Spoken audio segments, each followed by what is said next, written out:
Good evening, everybody.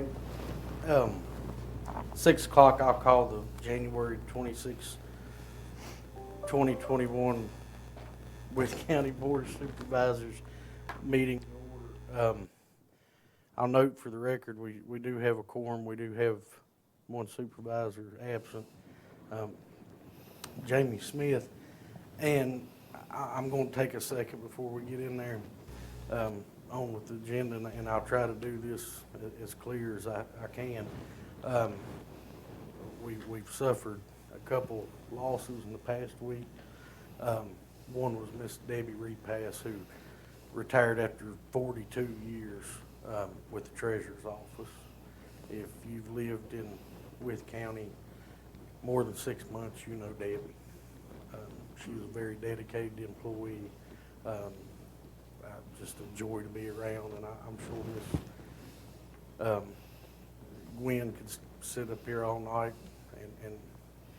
and eulogize her, but it was definitely a loss for the community.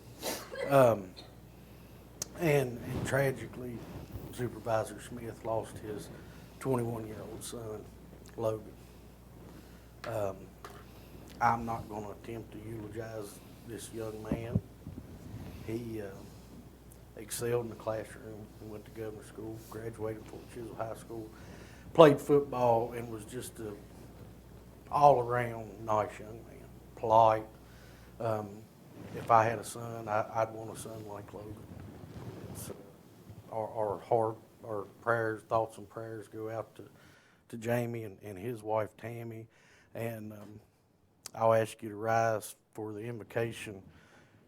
Pastor Shelley Kyle, and I've asked her to observe a moment of silence in memory of Debbie and Logan. Pastor. Yes, if we would just bow our heads for a moment of silent prayer.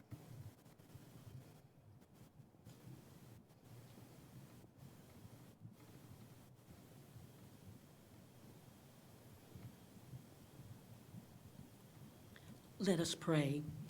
Most Heavenly Kind Father, we thank you for this Board of Supervisors meeting. We thank you for all the board members. We thank you for every seat that is filled here tonight. We pray in this meeting for your wisdom, your guidance, and your support, and all the matters that are at hand. We pray that you fill each and every one with your grace. Lead, guide, and direct. May everything be done in decency and in order, and that your will to be done in all things. In Jesus' name we pray.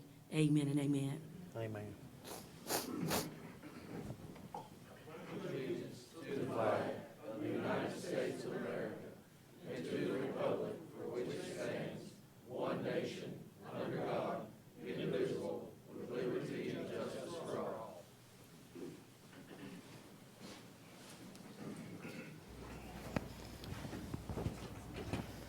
And I appreciate everybody's attending tonight, and that's definitely a hard thing to do. But on a more positive note, Miss Frankie Akers, if you and Mr. Musser and the rest of the circuit court ladies would come forward.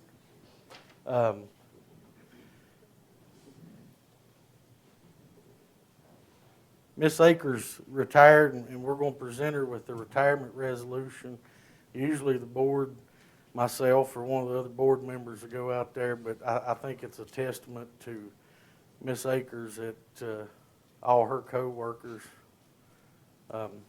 showed up, especially she got Mr. Musser off a bass boat.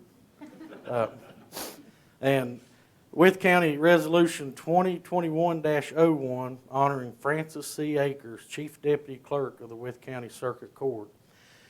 Whereas Frankie C. Akers was hired as a Deputy Clerk of the Wythe County Circuit Court on November the 16th, 1999, and after dutiful service was promoted to Chief Deputy Clerk in February 2017. And whereas on March 31st, 2018, Circuit Court Clerk Hayden Horney retired, and Miss Akers assumed the position of interim clerk. And whereas, as interim clerk, Miss Akers managed the office and functions of the clerk of the circuit court, leading her staff effectively to process lawsuits, indictments, motions, and other related papers in all civil and criminal cases in the circuit or county courts. And whereas Ms. Akers admirably maintained the records process in court actions such as summonses and subpoenas, jury records and operations, recording judgments and executions, and keeping critical vital records including marriage licenses, marriages, medical and professional licenses, land deeds, and more. And whereas Ms. Akers admirably fulfilled the duties of interim clerk through the election of a new clerk of circuit court in 2018 before retiring November the 30th, 2020, after 21 years of outstanding service in the Wythe County Circuit Court Clerk's Office. Now, therefore be it resolved by the Wythe County Board of Supervisors assembled in regular session in Wytheville, Virginia, this 26th day of January 2021, that Wythe County does hereby express its sincere appreciation to Ms. Akers for her dedicated service and does convey its best wishes to her and her family for continued success, happiness, and good health for many years to come. And be it further resolved that the Wythe County Board of Supervisors does hereby direct that this resolution be incorporated in the official minutes of this board, and that a framed copy be given to Francis Frankie C. Akers as a token of their high regard. Adopted this 26th day of January 2021, Brian W. Vaught, Chair. I'll entertain a motion to approve. Have a motion, have a second. Second. All those in favor signify by saying aye. Aye. Any opposed? Mr. Musser? If you'll present that to Ms. Akers. And while you're walking over there, even though we started on a not so bright thing, one thing that we did leave out of the resolution, Frankie, if anybody in Wythe County in the last how many ever years had a loved one die, this lady right here was a rock for many families that were dealing with wills and estates. I know I can say that personally. But we wanted to keep it upbeat, so we didn't put that part in your resolution.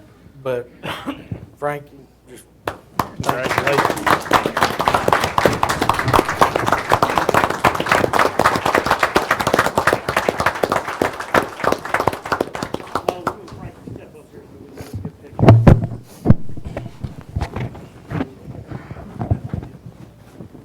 Don't take it facing this way.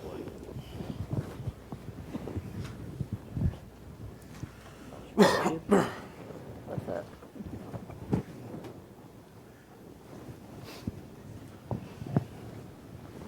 Further so I can get everybody.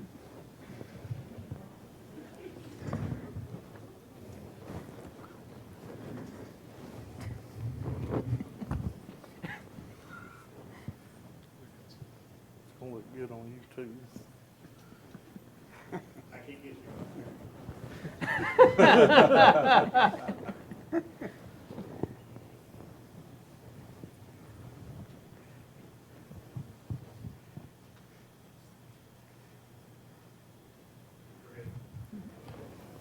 Thank you. Violated my 6 foot. You're good. Moving on with the agenda, next item is citizens' time. Don't have anybody signed up for citizens' time, so I'll close citizens' time. Next item on the agenda, we have a public hearing for proposed issuance of capital improvement bonds. And Mr. Bear, will you do me a favor and read that? Yes, sir, I'll be glad to. Notice is given that the Board of Supervisors of Wythe County, Virginia, the board will hold a public hearing on the proposed issuance of bonds at one time or from time to time by Wythe County. The estimated maximum amount of the bonds is $668,300 in the aggregate. The proposed use of the proceeds of such bonds is to pay costs of capital improvements to the county's wastewater system in the Austensville area of the county. The public hearing, which may be continued or adjourned, and at which persons may appear or present their views on the proposed bond issue, will be held at 6:05 p.m. or as soon thereafter as the matter may be heard on January 26, 2021, before the board in the boardroom of the County Administration Building located at 340 South 6th Street, Wytheville, Virginia, by order of the Wythe County Board of Supervisors. And we don't have anybody signed up to speak on the public hearing, so I'll close the citizens' time on it. Would you like to go into detail on that? Yes, we've, the Austonsville sewer system is a system that we got from the old mine company many years ago. It is in need of repair. We have received a principal repayment loan in the $600,000 range and a principal forgiveness loan in the $200,000 range for a total package of $810,650. The principal repayment loan has a interest rate of 0.50%, comprised of interest for the loan fund of 0.3% and a fee of 0.20% for administrative management services. No action is needed by the board tonight. We will be taking action at a later date as the final numbers come in. It may be less than the $668,000. Does anybody have any questions for Mr. Barrett? Here and then we'll move on the agenda to the payment of invoices. Make a motion, we pay the bills. Have a motion, have a second. Second. Is there any invoice that any supervisor wants to pull out or discuss? Here and then we'll do a roll call vote. Mr. Cook? Yes. Aye. Aye. Aye. So approved. Next item on the agenda is the minutes of the previous meeting from January 12th, 2021. Make a motion, we approve? Have a motion to approve. Do I have a second? Second. Have a motion and a second. Is there any corrections or discussion on the minutes? Here and then we'll do a roll call vote to approve. Mr. Terry? Aye. Aye. Aye. Aye. So approved. Next item is old business. We have Davenport for a financial review. Mr. Chairman, we're pleased to have Mr. David Rhodes here with us today, and he has a few handouts. I'll be glad to assist you if you need to hand those out.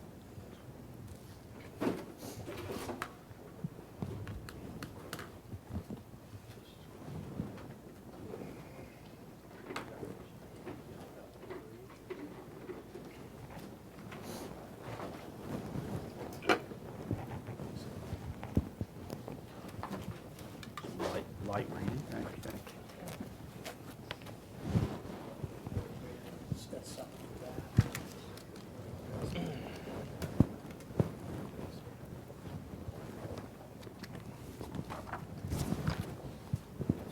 Go ahead, take one, pass them over.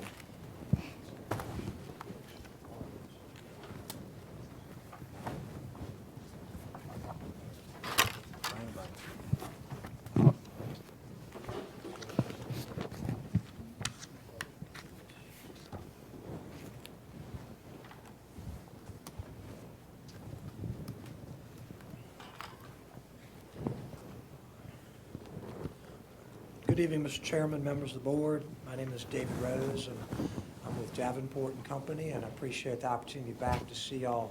I was here several months ago and was asking you and to approve the refunding that we did and have a little bit of that summary in here because all, as you know, worked very, very well. My purpose tonight is purely educational. There's nothing we're asking you to do. Certainly you see there's 3 different handouts that should be in front of you. The summary, which I'm going to talk off of this evening, the more detailed discussion materials, and then finally a draft of your updated financial policy guidelines. So my purpose tonight is to give this board and the members of the community an overview on the financial status of Wythe County. Simply stated, the county is in excellent financial shape. It is well run, and that is a testament to both the folks that I'm looking at right now, as well as the people on both sides of me that are tasked with taking care of everyday operations for the county. So with that said, My late father used to say, when you're explaining, you're losing, and I don't have a lot of explaining to do. Having said that, what I'd like to do is just spend a few minutes and just quickly walk through some of the highlights. And as I said, the idea here is for you to look at this when you have a few moments. The staff has worked very, very closely with us on literally every word in this document, as well as the proposed financial policy updates, which at some point, once you'll review and some questions and things, I believe we'll ask you to then to take action on those when they're satisfactory to all of you. So with that said, on this review presentation, I'm just going to highlight a number of things. On that page 1, we were asked to do a number of things, and you can see there in boldface the things that we did. We took a look at both the general fund and your utility enterprise funds. We did some comparisons to other counties, both in the area as well as statewide, as well as throughout the country. And we did that all with the idea of how do you shape and how do you compare to these folks under a variety of different things, including your fund balances, including your tax rates, your level of debt, all of those things that you care about, obviously, to making sure that the county stays financially viable and strong. We also took a look at, again, some of your policies that you have in place, some of the things that have been keeping you in good stead. We're going to recommend a few things to further enhance those policies over the course of the next several years. I would point out that this document, the policy guidelines, they are typically reviewed and amended with our clients every 3 or 4 years. It's that type of thing. If something should happen on the federal level, the state level, that makes us have to change that quickly, certainly we can do that. But again, you are sort of due for that, and again, those things you've done so far have been very good. We're also going to talk for a moment about your future capital needs. You, of course, have a multi-year capital improvement program. We've identified ways in which to do both the general fund needs and the school needs and ultimately the enterprise fund needs. So all of this works collectively to make sure that you're not overdoing anything in terms of taking on, let's say, too much debt or you're getting any of your reserves depleted. The good news is we're not in that mode. But again, that's the way we think about all this. So on page 2, you may recall, I know you've got a lot of things that are in front of you, that I asked for the ability with staff several months ago to look at potentially refinancing several loans purely for savings purposes. You may recall I was very careful to say we hope the markets hold in there. Ultimately, they held in there and then some. And as a result of that, we ended up, we meaning the county, saved nearly $3 million in debt service savings over a series of years by virtue of your very good credit standing, the desire by multiple banks to provide you funding, and at very opportune interest rates. In addition, we took advantage of your capital program and those rates to borrow some $2 million, as you recall, for new money purposes. And we ended up getting an interest rate all in of 1.8% fixed for 20 years. Again, better than we had hoped for, and I'm not going to complain. But again, we're very, very happy with that.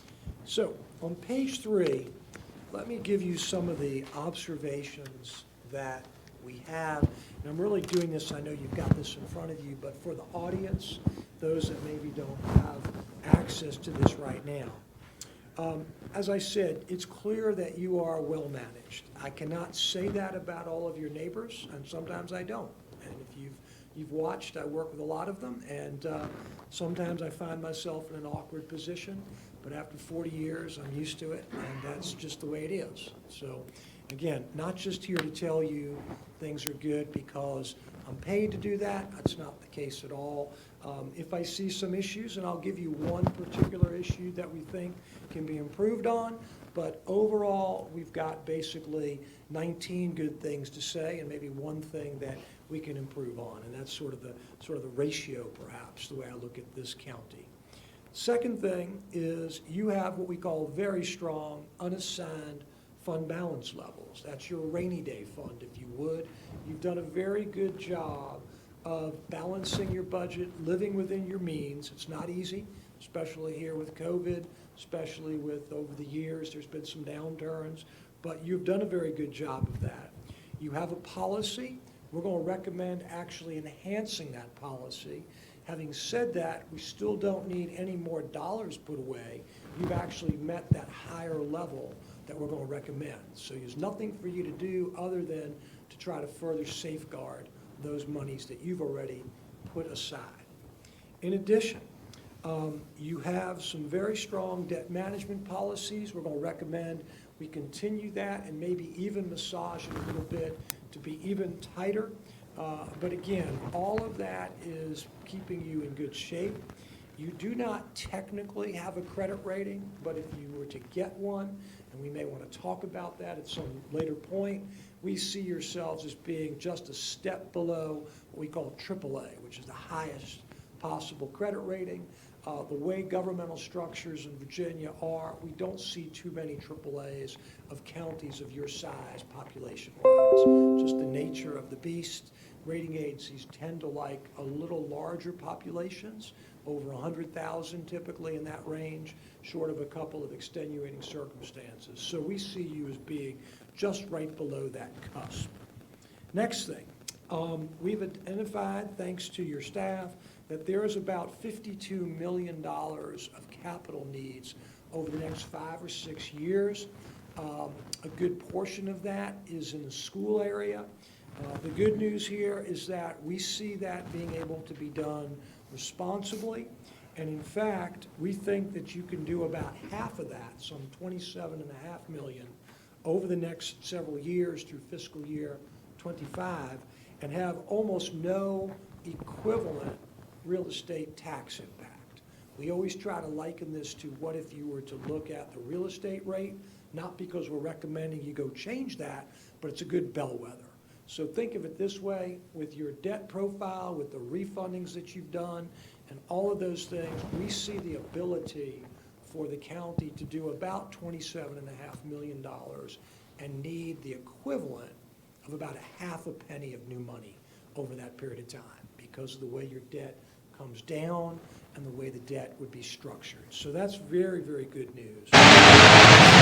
Part of that, the last thing on this page would be another $25 million as part of the overall 52.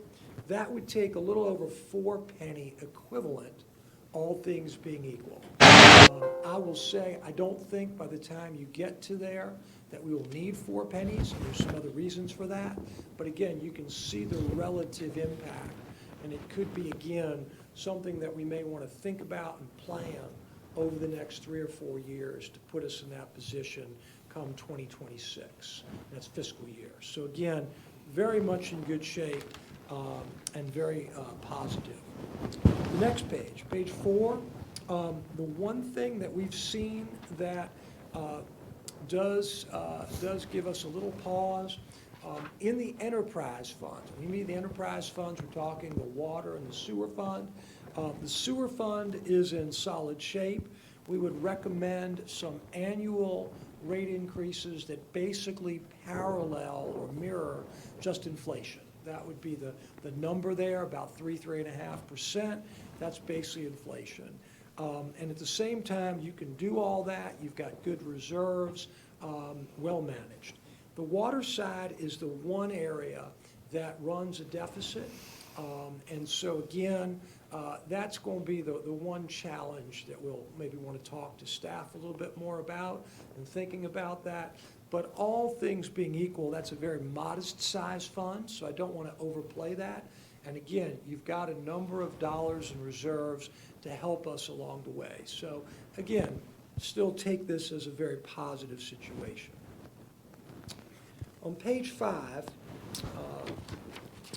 we wanted you to see your unassigned fund balance. It's about $38 million, and that puts you at almost 50% of your annual funds, if you want to call it expenditures. That's a really good position to be in.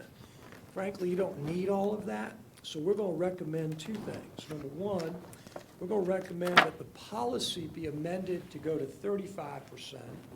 And second, with some of those excess dollars, creating a rate stabilization fund, if you would, so that if indeed some bad things happen in the future, you don't have to go into the unassigned. You can allow the unassigned monies to be used for things like helping to pay cash flow and not having to do short-term borrowing with the bank to pay bills.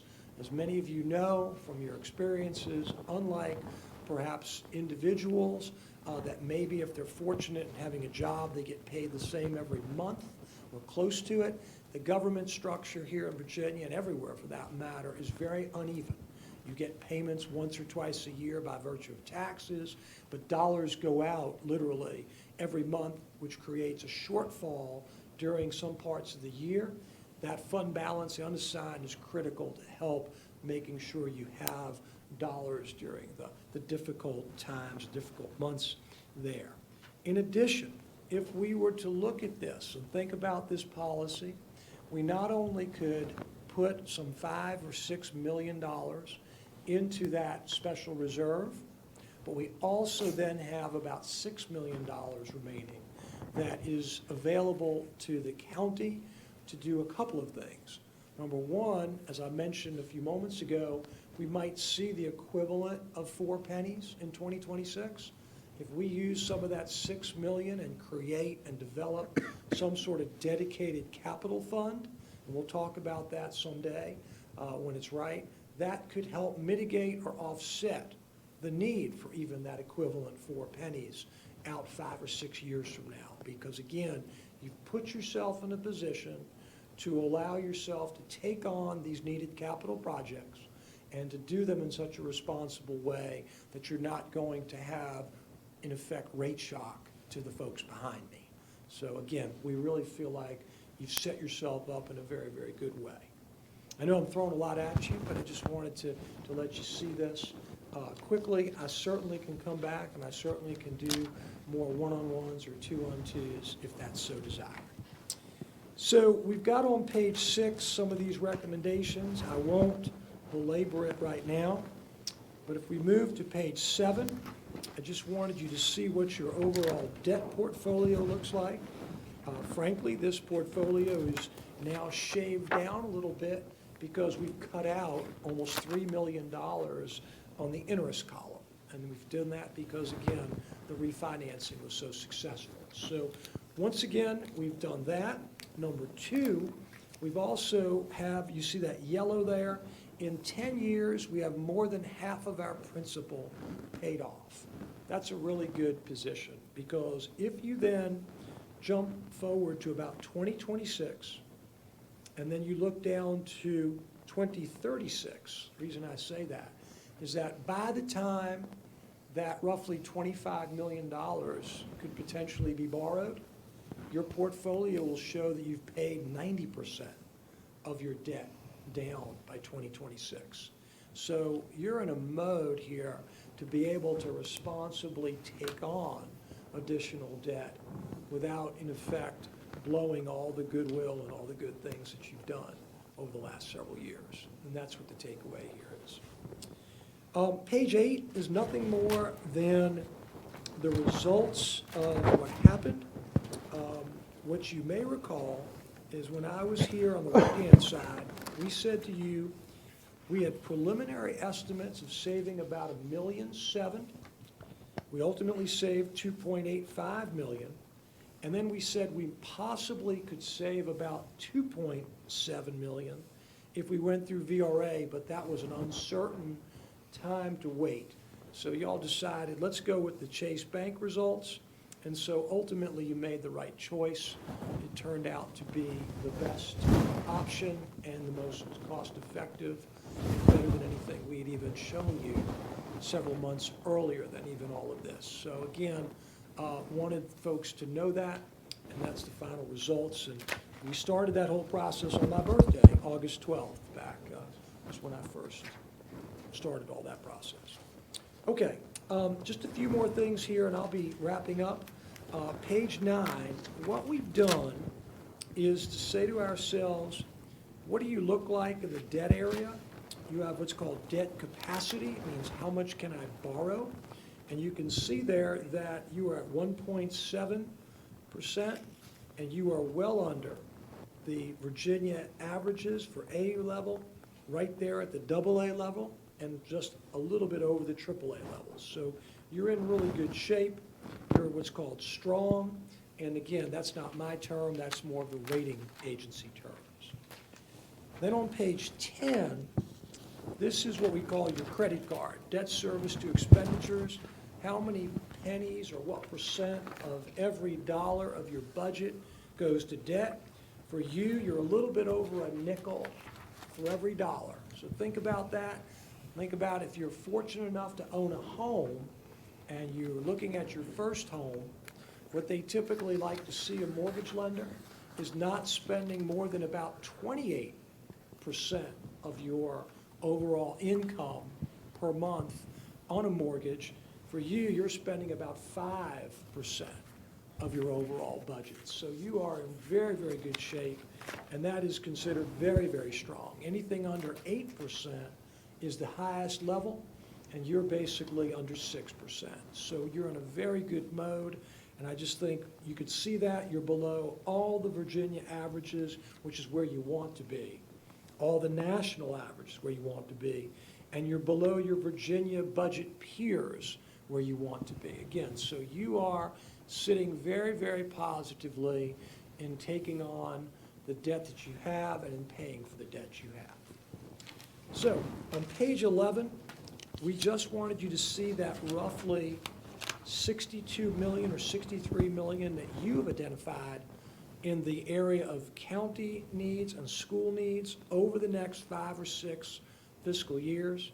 And you can see there that most of this is on the school side, and it's basically broken out about half of it between 21 and 25, the other half, that 25 million in 2026.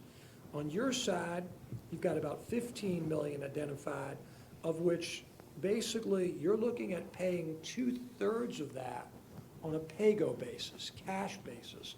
Very, very strong, very positive. And then the other 4.5 million, you've already done 2 million. That's what we've already done when we did that project with the refunding. So you basically don't have a whole lot of debt to issue in the next several years on the general government side. But if things change, and if you do, I think the takeaway here is that it's undoubtedly we can responsibly do those things if necessary, should you identify in your next series of CIP needs something that is not right now in your CIP program. All right. Page 12, just again, goes into some detail about whether or not it's affordable, what the impact is. And like I say, this just lays out the idea that it would be a half a penny equivalent, as I said earlier. And again, the real impact would be in about 2026 and beyond for that second school need.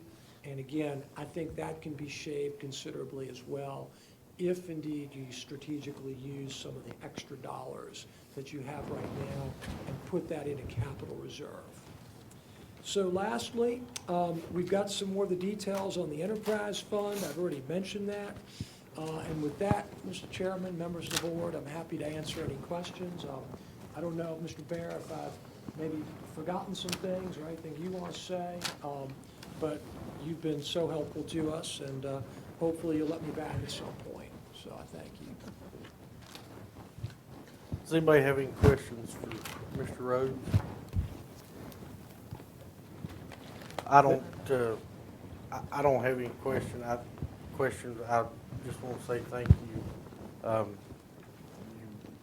You've done an excellent job with the refinancing and made it really easy to understand, and we don't often get good news from that lectern.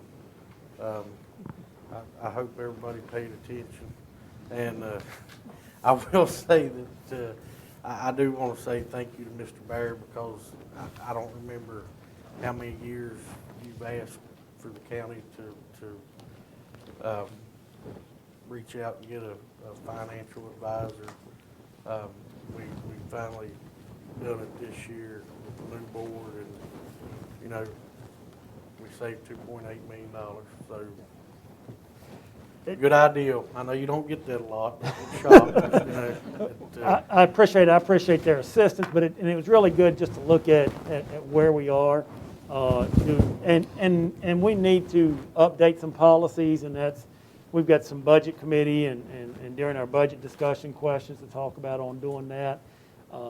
He talks about the money that we've got sitting there, and we've actually committed some of that this year in the process to look through. His summary does not include it, but on the thick book that's there, page 10, I think is also very good. It's also one of those pages that's a public information officer can share, but and I was getting ready to ask about that. Yes, you so go ahead. yes. I wish we had this up on the big screen. You know, boards, all boards have worked hard to make certain we're living within our means, to make certain we've been able to build reserves up, to have these reserves to help us get this great refinancing rate, to have it to meet emergencies. But you can see the regional median tax rate around here is 62 cents. And when you look down through there, we are 2 cents lower than the closest county, which is to our tax rate of Grayson County. And the highest on there is Montgomery County, which is at 89 cents. And correct me if I'm wrong, Grayson County doesn't have land use. Grayson correct? County does not have land use, that is As Ms. correct. Gwynn sits back there and nods her head. But I know there'll be questions that come from this. You know, this will take some work of going through and on some of these policies. And I was going to ask on that, I mean, you know, I guess my question is, I want to leave Wythe County a better place than it was when I ran. That was my purpose. And I assume these policies will help ensure that, and not just me, but the other board members. And should a new board come in and want to start changing those policies, then the folks that are sitting behind you can address that. And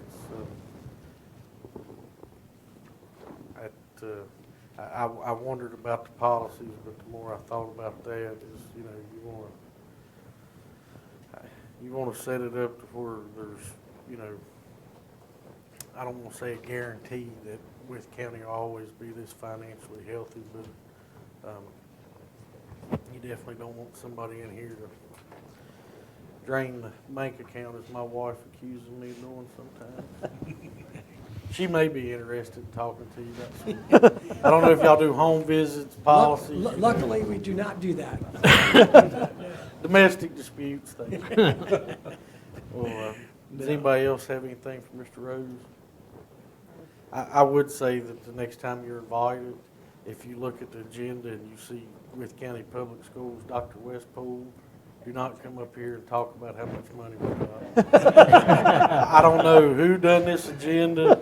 We're probably gonna have a closed session this afternoon. I don't know how that. And then Miss Ayers, the DSS director, she snuck. Apparently she's seen that on the agenda. She snuck in here. So, but thank you. No, I thank you. And again, these policies really are meant to be a guide, and that's why we call them guidelines. And they certainly can be changed by any board, by yourselves, at any meeting.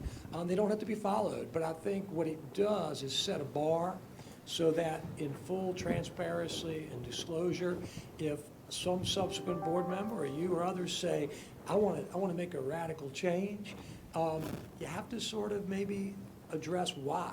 And it might be not as comfortable to make those changes if they don't follow what we like to call best practices. So that's part of it all. So thank you. Thank you very I much. appreciate it. Thank you, sir. Next item on the agenda hope I don't mispronounce it. You want to stand up, Whitley, and what?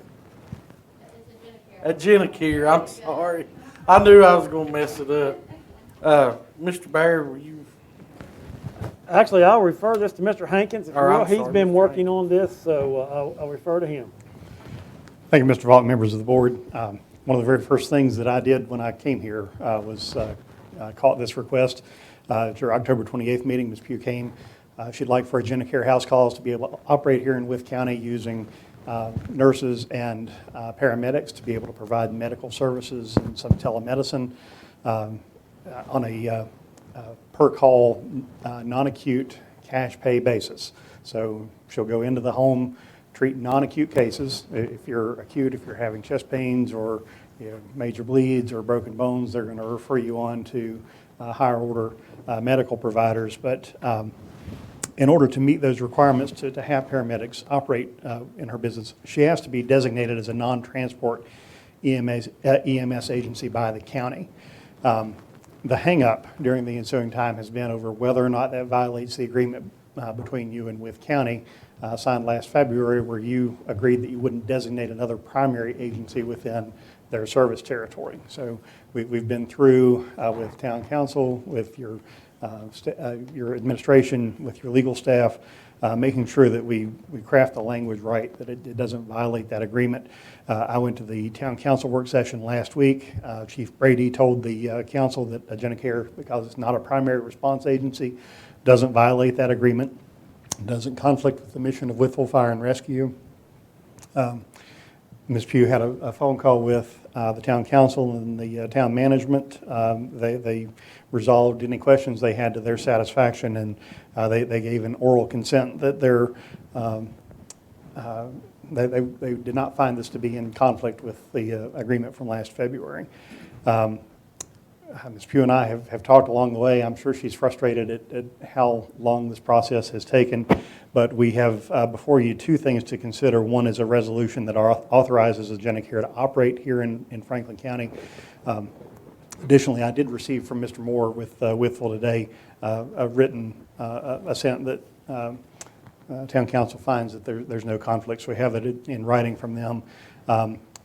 But in addition to the resolution that we ask you to pass, there's also a memorandum of agreement that we'd like to get in front of town council, so we all sign, we're all on the same page, just in case it ever becomes an issue down the road, because we're not in the habit of trying to get you into the courtroom with any other local governments. And we appreciate that. Thank you, Mr. Hankins. I'll entertain a motion to approve resolution 2021-2. Have a motion, have a second. I'll second. Have a motion and a second. Is there any questions or discussion? Hearing none, we'll do a roll call vote. Mr. Cook? Aye. Aye. Aye. Aye. So approved. Next, I'll open the floor for motion authorizing Mr. Bear to sign the memorandum of agreement, clarification of emergency services agreement. So moved. I'll second that one. Have a motion and a second. Is there any questions or discussion? Hearing none, we'll do a roll call vote. Mr. Terry? Aye. Aye. Aye. Aye. Aye. So approved. Congratulations, Ms. Pugh. And to comment on Mr. Hankins, what Mr. Hankins said about frustration, we call that the speed of government. But best of luck to you and your employees. Thank you. Next item on the agenda is reports. Wythe County Public Schools, doctors.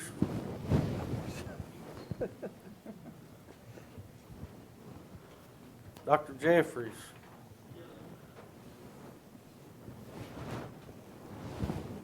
Good evening, Mr. Chair, Madam Vice Chair, members of the board, Mr. Bear, members of the public, thank you. It is an honor to be here this evening. I first want to extend on behalf of Wythe County Public Schools our sincere condolences on behalf of the Repass family as well as the Smith family.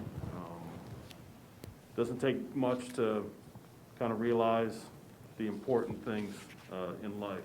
And so when things like this happen, it's important for us to all pause. And Mr. Chair, I want to commend you on your comments to begin the meeting this evening. I know it wasn't easy, but certainly all on behalf of Wythe County Public Schools, we share in the sentiment that was expressed. So I'm proud to stand here before you. I'd like to acknowledge our school board chair, Mr. Fry is here this evening. Also have two members of our board, Mr. Good and Mrs. Manley as well. And we have others who could not make it this evening, but I proudly present a little bit of an update here. Mr. Bear, I sent you a document earlier this afternoon. I don't know if they have copies of it. I do have. I did not. I didn't know if you were bringing I copies. did or- bring Yes. some. I can be more than happy to. I've got mine. Thank you. Should never be invited to a party without bringing a gift. I would expect one.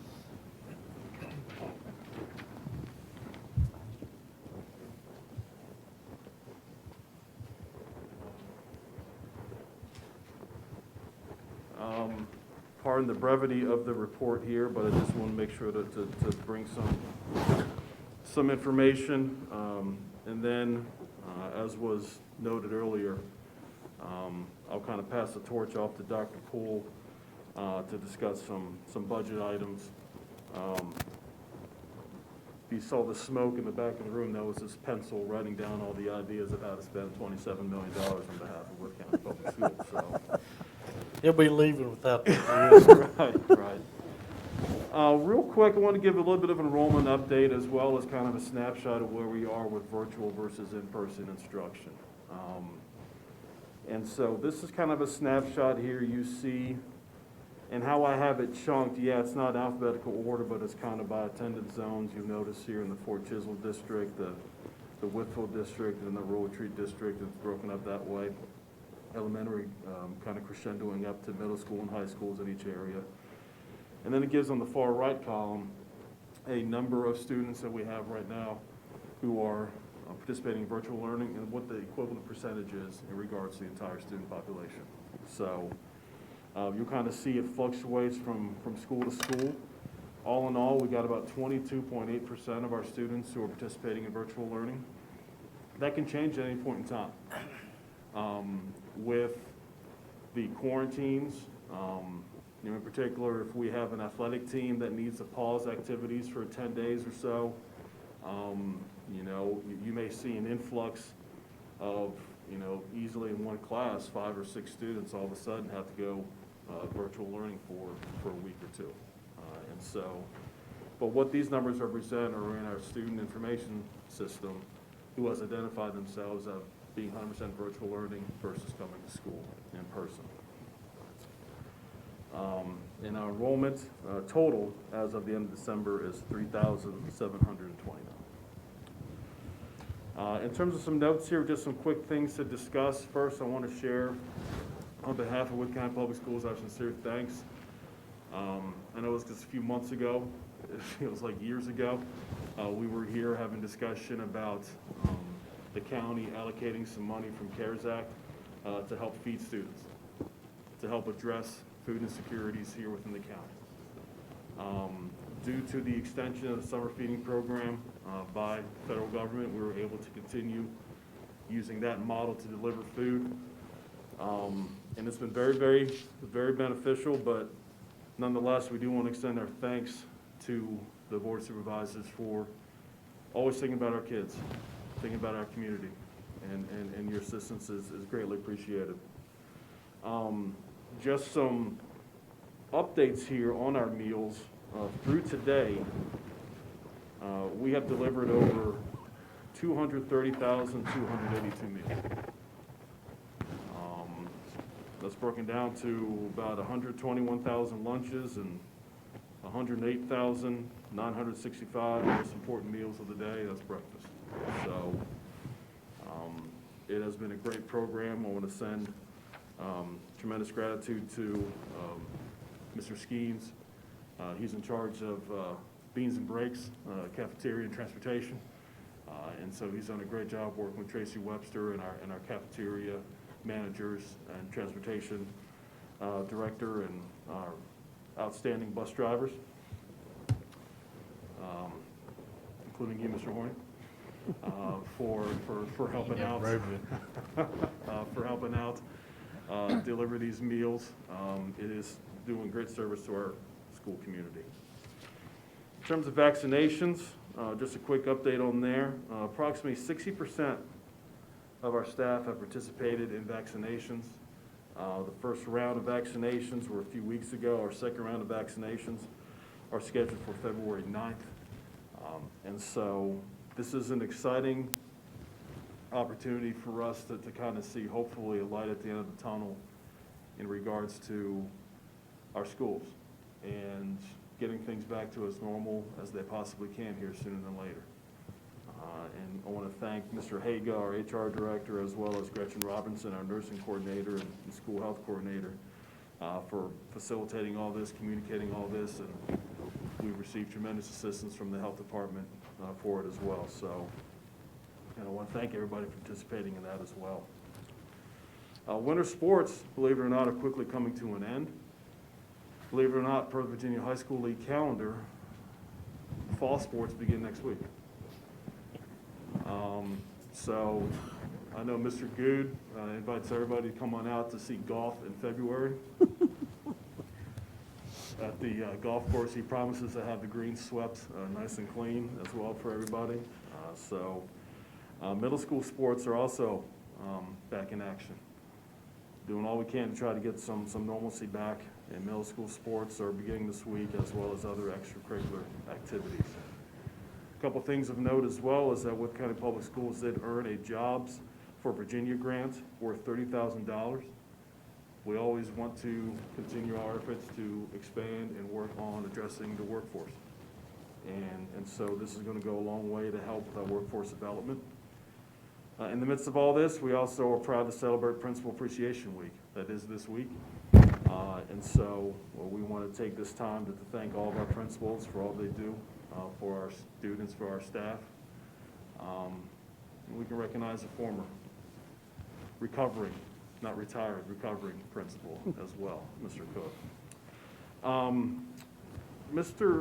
Dr. Poole and I wanted to make sure that we don't lose sight of this here. Because of all this, we've had to hit a little bit of a pause on some things that we would typically do. We understand we fully want to do a full-blown dedication to George Wythe High School. We want to do it when we can actually have it open to everybody to come on in and see. And so be on the lookout for that to be scheduled in the future. One last note here is about our budget. CARES Act money. We are anticipating the third round of CARES Act money to be just over $3.5 million. Dr. Poole has had some advanced talks with the budget department from DOE to kind of see what cannot happen, what we could not spend it on, potential ideas and everything. And he'll be able to share some more information about that. Mr. Chair, I'm not sure how you want me to transition here. I'll be more than happy to answer any questions, or if you want to bring up Dr. Poole first to have his part, then we can. Either way you want to do it. Okay. Well, let me make a call to the bullpen here. I'll bring in Dr. Poole to come on up, and I'll get out of his way, and you'll be able to. Mr. Chair, Madam Vice Chair, members of the board, Mr. Barry.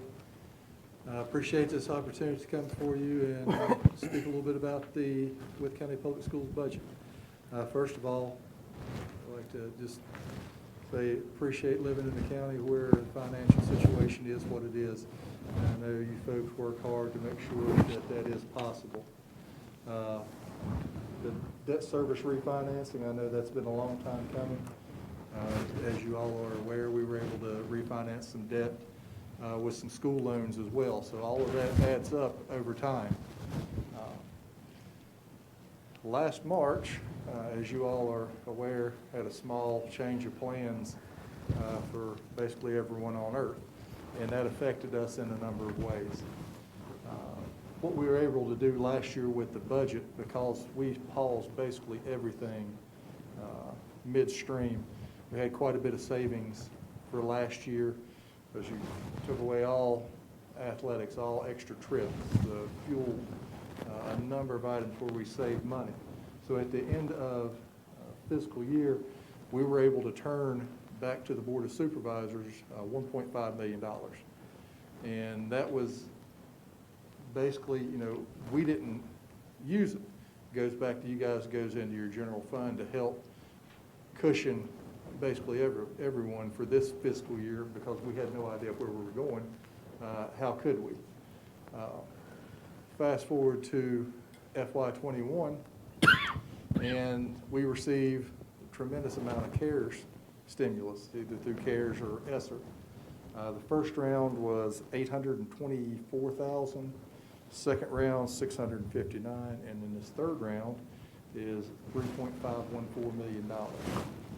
Now, all of that being said, eventually, with that kind of influx of money, we are going to have an additional appropriation this year, because there's no way for us to absorb that money into our budget. So in the future, we'll be coming back to ask you for an additional appropriation, so that will cover that additional revenue in our budget. But as of right now, we're not sure how that will play out, because we have expenditures that have changed this year as opposed to a normal year as well. Some of the typical expenditures that we would have, we haven't seen. For example, decrease in substitutes. Even though we have been in school, you still have savings on utilities, whether they be electricity or water or sewer. If you don't have 3,500 people in the building every day, obviously the toilets aren't flushed as much. So all those savings add up. So those are some of the things that we're working on to try to get a good number going into FY22. Some of the projects that we had planned for last year in the spring, I know you guys are familiar with, obviously we're going to pave the Georgia Wythe parking lot. We had a press box that we were going to build in Rural Retreat for the girls softball team, make sure we were in compliance with Title IX.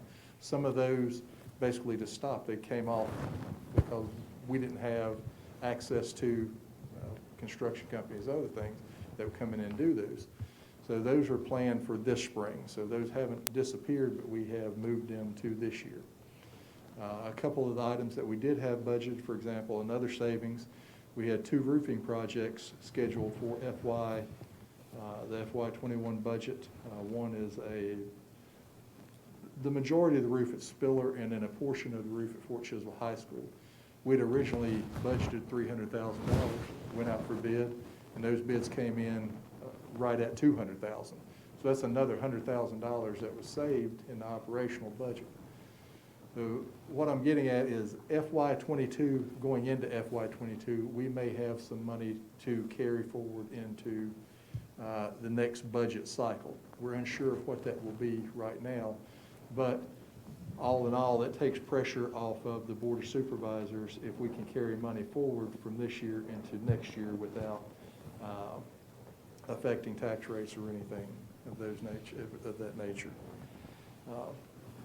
Now, with the CARES stimulus and the ESSER money, that money went primarily to salaries, fixed charges, and technology. Basically, the technology, we are now in as about as good a position as we could be as far as technology for all our students. Now, obviously, access is an issue from home, but the students basically K through or pre-K through 12 have access to their own device, which is something that a lot of places cannot say. So that is something to be very proud of for Wythe County. You know, here we are in rural Southwest Virginia, and we have technology in every kid's hand. So that's a good thing. With the anticipation of next year, we are anticipating a small increase in ADM. We're looking at building the budget on 3,700 students, so that's a decline from where we are now. And where we built this year's budget, we are down. However, tax revenue from the Commonwealth of Virginia, those estimates that we received initially were very low. However, what we've seen is basically what we would have in a regular year, because when they made the change to collect tax dollars from online for the state of, for Commonwealth of Virginia, those dollars still came in. So what was originally anticipated at 4.2 million is basically about 4.8, 4.9 million is what we're anticipating for that this year. So that's a large increase over where we were budgeting. Going into next year, we anticipate the same thing as far as tax revenue. As you're aware, with local choice, we also have a 4% decrease in health expenses or health insurance for next year, which is another savings that we're anticipating. All that being said, we feel like we're in a good position financially, and come March, we'll be able to give you some solid numbers to have a little better idea of where we will end this year and what we're anticipating for next year. Questions? Dr. Poole, on the 3.5 million CARES money, Dr. Jeffries talked about, back when we had CARES money, we, offered to feed the kids, and then the government stepped in and said they would do it. Is that program going to continue? We haven't heard from the federal government.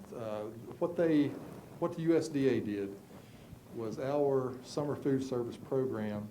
We are eligible for free lunches for all students in the county based upon our poverty rates. Now, our rate is much, much lower than surrounding counties.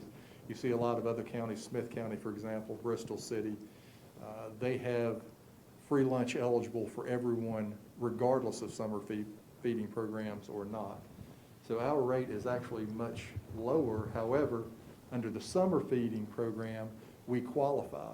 That's why during a normal year, you have feeding sites at Spiller and the high schools and the daycare centers, and we provide those free of charge because we qualify. So going forward, we anticipate that to at least run through the end of this year, but we are unsure about next school year. So it's still a possibility, and I'm going to guess that it's going to be dependent upon where SARS-CoV-2 is at that time. But if it doesn't continue, is that something you can use that 3.5 million toward? Yes, we just have a spend-by date on that. September 20. September 30th, 2023. That's when everything has to be off the books, at least for this latest round. And I understand there was some discussion at the school board meeting yesterday about using that money toward an addition. If you'll explain that to the other board members. What we have, some of the stipulations on the latest round, the ESSER money, capital improvement is a possibility as far as an expenditure. As Dr. Jeffries noted, one of the things I wanted to make sure before we got ahead of ourselves is to speak to Kent Dickey at the DOE about use of that money for capital improvement projects.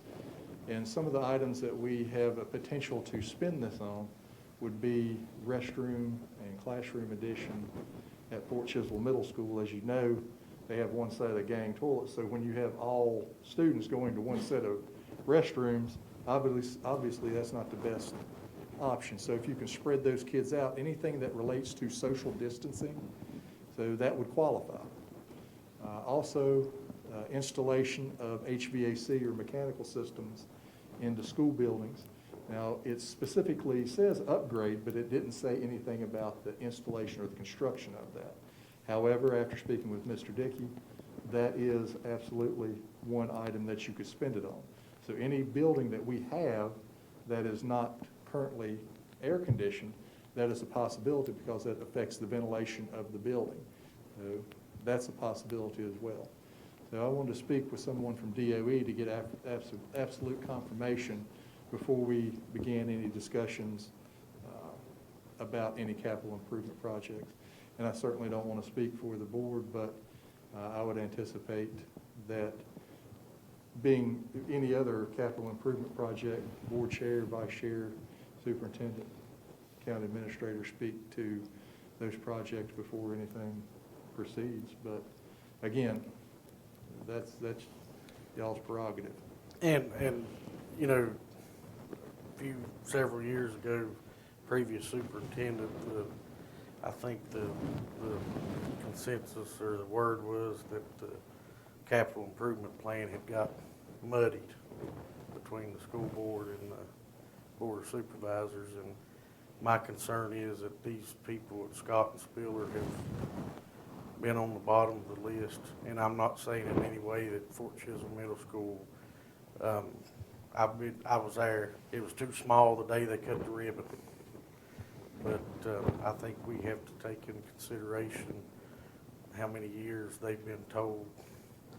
You know, reminds me of a DJ one time at used to DJ school dances at a retreat. The kids would come out and go to, you have such and such song, and Mike Wilkerson would say, next song, and he never played it. You know, the people, Scott and Spiller, the parents, you know, they've been told next song for years. And I would hate for that water to get muddied again. So I agree. I think we need to sit down and have a discussion before any action's taken on that. And, you know, certainly as far as, you know, we've discussed before, the Scott Memorial Project is the next planned project as far as the debt service, as far as local dollars. And, hey, as soon as you say, go for it, I'll contact the A&E firm and we'll get started. Unfortunately, we don't have the money. Despite what that other gentleman, we don't even know who that guy was. Wandered in off the street. Yeah. One thing that, with this money, is a one-time infusion that doesn't count toward local expenditures. So however we can use this, we have a fairly tight time frame in which to get this stuff going, if that's what we're going to do, and get it knocked out. But again, you know, we like to be frugal with our dollars, and because our tax dollars go and pay for it. You know, these are our buildings. This is our county. So obviously we want to make sure that we get the best bang for our buck. So if we can if Uncle Sam is going to give us this money and we can use it and it doesn't affect our local citizens as far as their property tax rates, you know, that's what we always want to do. So, Does anybody have any questions for Dr. Poole? Dr. Jeffries, I guess we'll give you the hot seat. Thank you, Dr. Poole. Thank you, Dr. Poole. And forget everything that guy said about money. Dr. Jeffries, I guess the burning question is, when are we going back to school full time? I don't know that a person up here's not been contacted. You know, either we've heard horror stories about straight A students that are struggling with online, which I know as of yesterday, a week ago it was 5 days a week, and then yesterday you changed it to back to Monday, Tuesday, Thursday, Friday. Correct. And, I mean, can you know, I'm to the point where I need a recording of, you know, we're not on the school board, all we do is provide the, you know, the funding. And now people are getting upset with us, and I've talked to some of the other board members, and we don't, you know, we just got the checkbook. And, you know, the gentleman that was up here earlier talking about the money, you know, people roll up in December and they pay Lori their real estate and personal property, and then we pretty much give it to you guys for the kids. And it's money well spent, but now we're starting to get heat, and anybody else jump in here. I mean, is there a number? I mean, I guess I don't understand what happened, what transpired in a week. If you can shed some light on that. The one thing that I can I can share, Mr. Vaughn, I appreciate the question. From the beginning, it's hard to believe, but we're getting close to us as a school system, in a particular school board, having to deal with very, very complicated decisions for almost a year now in regards to operating status. When this whole thing started back in last March, from the governor's order, it really wasn't much that we could have done at that point in time. If you all recall, the whole thing was shut down based from the governor's order. So then you ramp up efforts over the remaining spring and summer and how you anticipate open the fall. And I think throughout all this, every board member and every individual organization and leadership has tried to weigh to the best of our ability a whole bunch of different factors. Most importantly, what's best for kids. You want to try to take in consideration school community, families, burden on them. You throw in health metrics and what amount of value you want to throw towards them. The concern for staff, their well-being, their safety. Dr. Poole has organized and implemented an incredible mitigation strategy for our entire school system to set them up for having as many people as we can in person. When we met a couple of weeks ago, the recommendation was to go back 5 days a week. But that decision was weighed just as heavily as the decision was yesterday. I have the utmost confidence that our school board is going to continue to do everything they can to make the right decision. It is an unenviable position. I know some members up here sitting on the board of supervisors even told me they're thankful they're not sitting on the school board making these decisions. It is unenviable. It doesn't lessen the burden. It doesn't lessen the stress on families. It doesn't lessen the importance of getting kids back in person. We all want to have our kids back in person. Every board member wants to have our kids back in person, 5 days a week. I know there's a lot of teachers and staff right now that would have them back 7 days a week if we could. So we will continue to work. We will continue to do the best that we can. I do not have a crystal ball to tell you, Mr. Vaught, when that date in the future is going to occur. If it was, I would have been the winning lottery ticket of the Mega Millions, that was last week. But all joking aside, we want them back. We want them back in person. We'll continue to work with our leadership, with our teachers, with our administrators to continue making what we feel are appropriate recommendations, and we'll keep doing all we can. And I guess the question is, I mean, are you looking at, is there a number that you're looking at with the, are you looking at the 7-day average? Are you looking at the,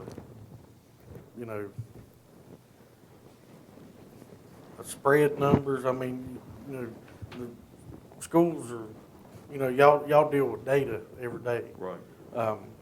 And teachers, and I don't think you're going to find anybody in Wythe County that's going to argue with you. Teachers have done a phenomenal job. And I've talked to teachers that want to be back, 5 days a week, and I've talked to some teachers that are a little overwhelmed trying to teach in person, and that's the way I understood the Wednesday, so they can, prepare, especially the elementary school teachers. Mm-hmm. I guess my question is, has there been a discussion, and I haven't listened to every school board meeting, I try to, but, has there been a discussion of, when the average new cases for 7 days hit this number, then we're going to do this? Yeah. We've monitored all the particular data in regards to the daily snapshot that we get from the health department with their data metrics, but also the CDC school opening metrics that they have available for us. Have we pinpointed a particular data point to say we're analyzing this that helps us kind of sway our decision-making one way or the other? No, because that target is constantly changing. We just now recently, 2 weeks ago, received new guidance from the health department about it's a 5-tier approach in terms of analyzing the data that had already been in existence Now the fifth step is a matrix that helps you kind of put those puzzle pieces together to decide where you're going to open and what the best opening operating status should be. And so that radar is constantly moving. It really boils down to how confident we are in our ability to implement mitigation strategies successfully. How confident we are to provide as exceptional a learning experience as possible in person and also virtually. You mentioned that our teachers have been burdened. It has been a bear for them. Utmost respect for every one of our teachers and their work that they put into this. It has not been easy. And they are feeling that they want to do the best that they can. And, you know, if you're looking at a 5-day-a-week in person, balancing in person as well as the virtual load, you see the percentages right now. In any given class, you're going to have a handful, potentially 2 handfuls of students in there who are attending things virtually. But a virtual class for a senior English is a whole lot different than first grade. It's a whole lot different. In addition, starting next week, we're doing everything we can to be creative with our scheduling from 2 o'clock on to 3:15 to help out struggling students. We want to try to maximize our opportunities here at the end of this semester from February on to work with kids to try to get them caught up. Not for the sake of any kind of testing, but to really address skills. It could be for credit recovery at the high school level. It could be for helping out students who are struggling with reading, try to get as close to or beyond their grade level for reading. So we're trying to do some really creative, and we're utilizing some CARES Act money for that as well, to help compensate teachers and staff to help out with that too. We are doing all we can to help out all of our students here, and so we will continue to do so. And it's just a constant moving target, but we're at the point now with the vaccination, with our comfort level in implementing mitigation strategies. You know, once we kind of find that ability and get our sea legs about us, that we feel we can confidently move on from 4 days a week to 5 days a week, we'll pursue that. And I want to take a second to thank you all for everything you're doing.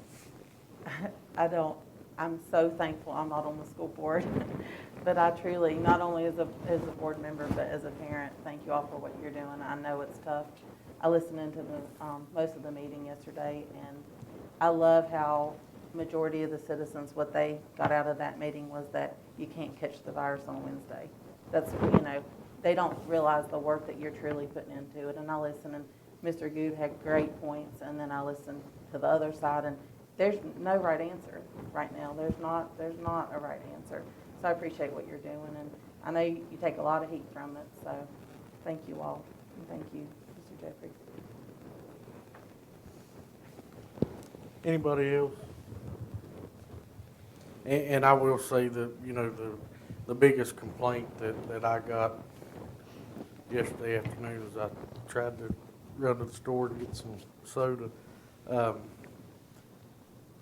was just the timing of, you know, one lady told me that childcare is hard to find, and she had gave up a spot.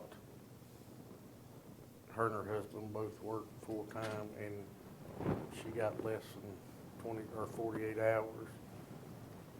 And that's, I can see that. You know, the timing, I don't think, but that's, you know, my opinion is taxpayer, not board chairman. Well, I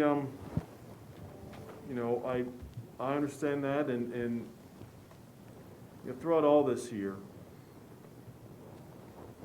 I know it's been really, really tough for our teachers, for our leaders, for our students, for our families, for the school board to navigate through this time. I'm not telling you something that you don't already know. The obstacles that you all have had to navigate through are equivalent. And public schools themselves are always going to be targets of opportunity for individuals to say it should be this, it should be that. We get it, but we proudly accept this responsibility as well. We don't take it lightly, we take it very, very seriously. It's not easy. If it was easy, we'd be in a different business. But we'll continue to proudly represent. We don't wake up every morning, believe it or not, and think, how can we annoy an entire school community? We don't do that. You know, it is tough. We try to model every single day our little hashtag that we are with you. It isn't something that is just neat on paper. It is something we try to exude every single day in what we do and what we say. So we'll continue to do so. But your support is very, very appreciative.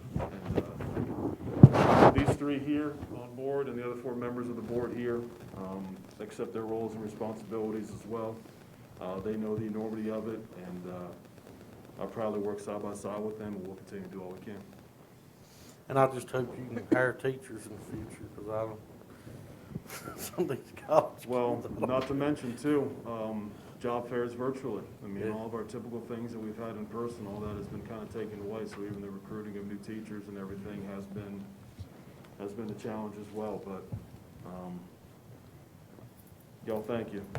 And again, I want to kind of finish with how I started. Just my hearts and thoughts and prayers go out to all the families that have been affected tragically here the past couple of days. It's tough, but keep things in perspective. Thank you, Dr. Jeffers. Thank you. Appreciate it. Mr. Chairman Fry, Ms. Manley, Mr. Good, thank y'all. Thank you.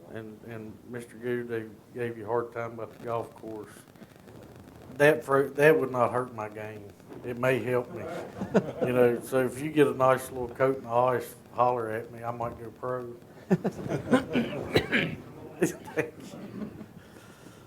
All right, moving on. Next treasurer's report, Miss Gwen. Lori, if you get up here and say how much money we got in front of Dr. Poole. I wrote it down. Bye, y'all. They're leaving, he won't hear us, so.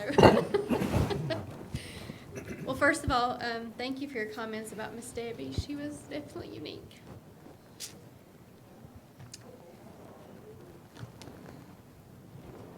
I said I wasn't gonna do this, but I am sorry.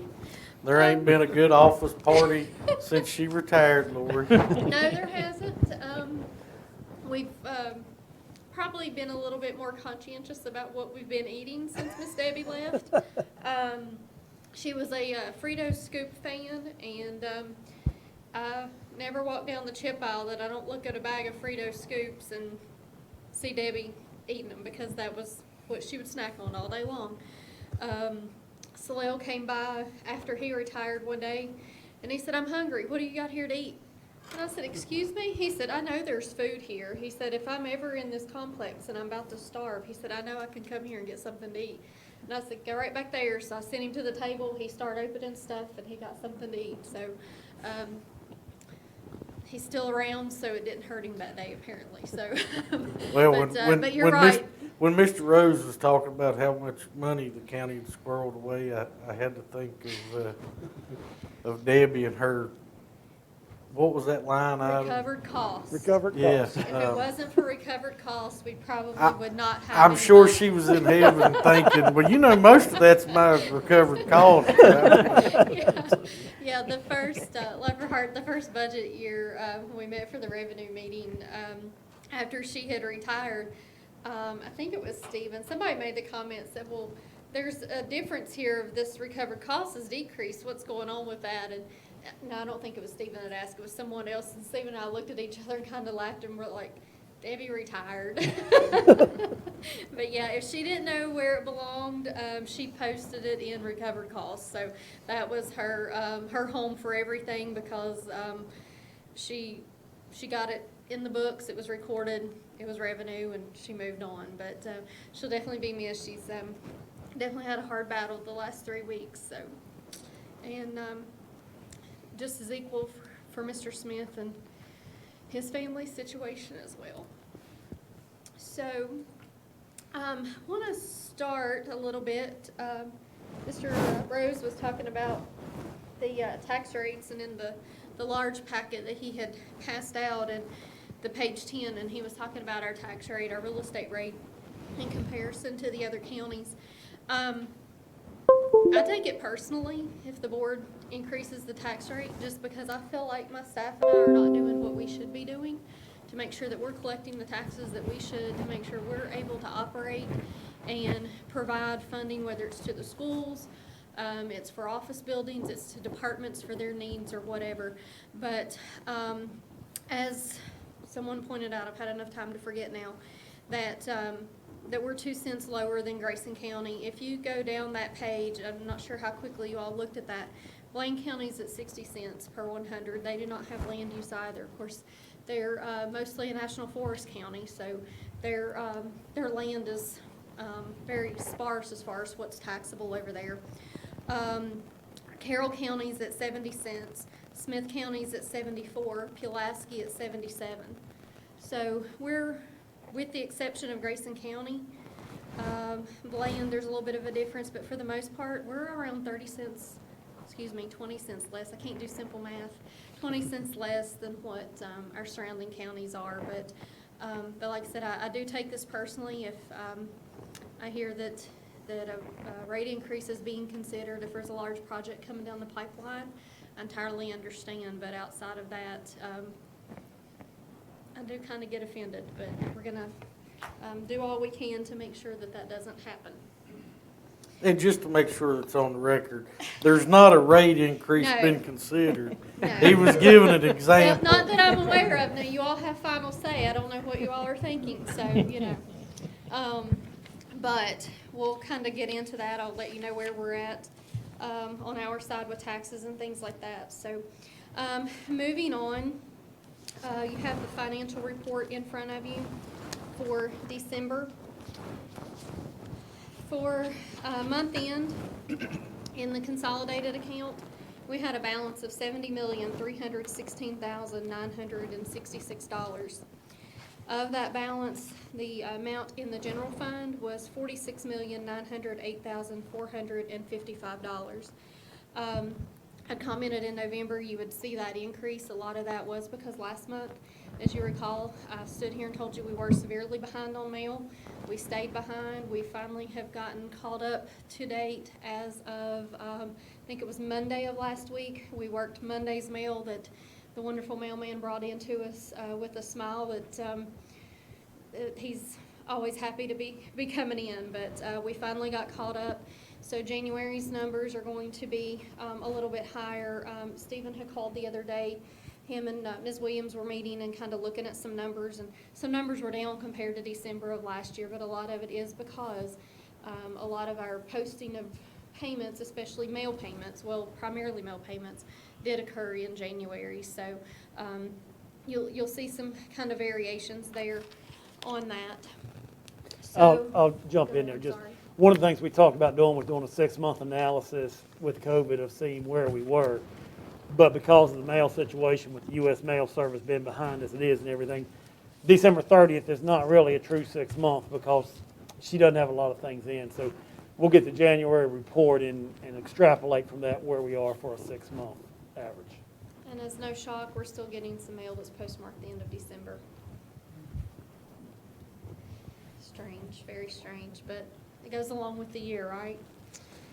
So looking at tax collections and giving you all an idea of where we were at as of December 30th. In comparison to what we had billed out on the real estate side, including supplements that had been issued from October up through the end of December, our collection rate for real estate only was at 84.6%. For personal property, we were at 75.9%, which averaged out to just a little over 80%. So taking that into account, I also ran a summary based on January through Friday, which was the 22nd, because that allowed us to get in all of our mail payments that had come in, especially all those payments up through December 7th, but then everything that came in as an after the due date and things like that. So in comparing those to January, like I said, as of Friday, our real estate rate increased to 95.8%, and personal property rate went to 88.7 for an average of 92.2%. So that was a 12% increase, to let you know where we were at in trying to get our payments processed and how much our revenue changed from December 30th up through January the 22nd. So it's one of those things that happen. I hate that it happens. I don't know how to speed up mail processing, because it's just one of those things that we just got inundated with more mail this year, simply I think because of COVID. Because so many folks before wanted to come in and pay in person, and they chose to not, understandably, just because they didn't want to get out and be in a group of people or wait in line for an hour to get into our office. But that kind of gives you an idea of where we are at as far as tax collections at this point in time. So I'll continue to update on a quarterly basis to let you know where we are, as we are working on other avenues. Started back in the summer, and I'm not sure if I reported on this previously or not, in submitting our delinquent real estate parcels that have many years of taxes owed to our collection attorneys. You may or may not have seen the ad in the paper in the Wytheville Enterprise a couple of weeks ago that listed about 30, I think it was about 35, 38 parcels there for the collection attorneys to begin the sale process with circuit court to try to collect those taxes either by payment plan, paying in full, or it will go through the court process to be auctioned off.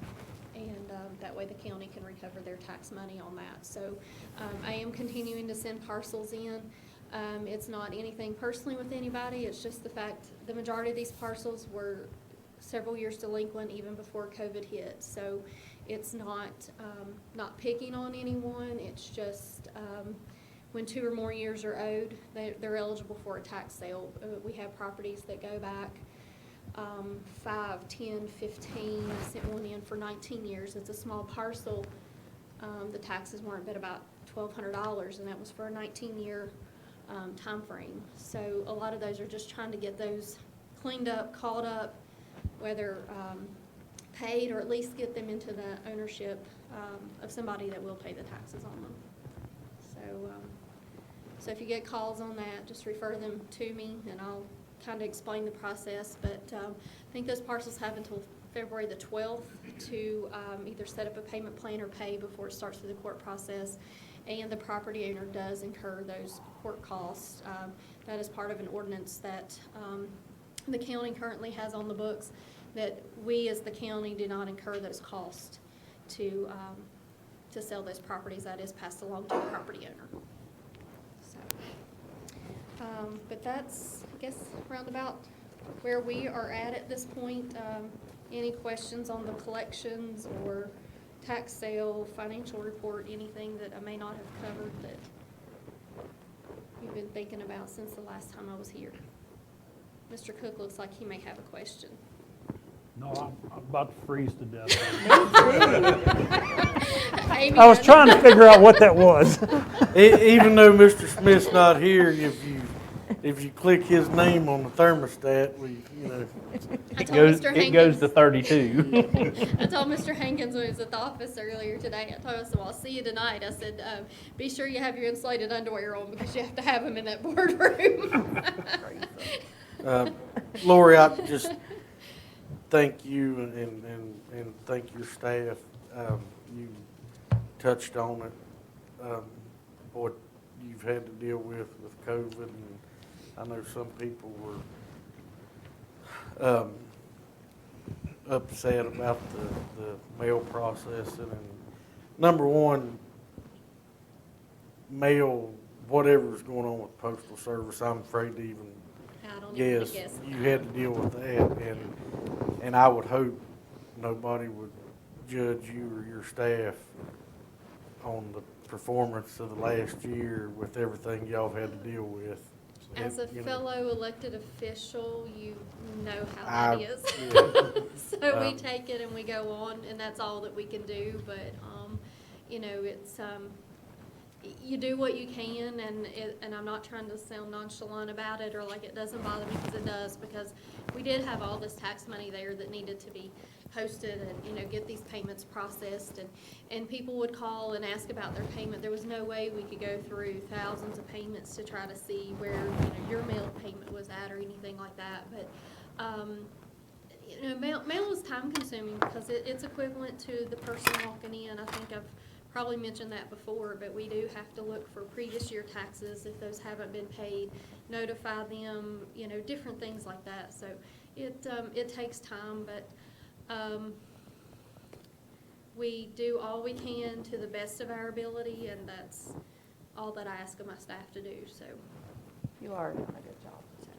And it's something we may want to talk about in budget time. It's sometimes difficult to find some part-time help, but state doesn't give her a whole lot of part-time money, but it might be beneficial to budget a few more weeks of part-time help for middle of November to the middle of December, just to help out. I brought in one of my former employees, and then a former finance office employee, basically to help answer the phone.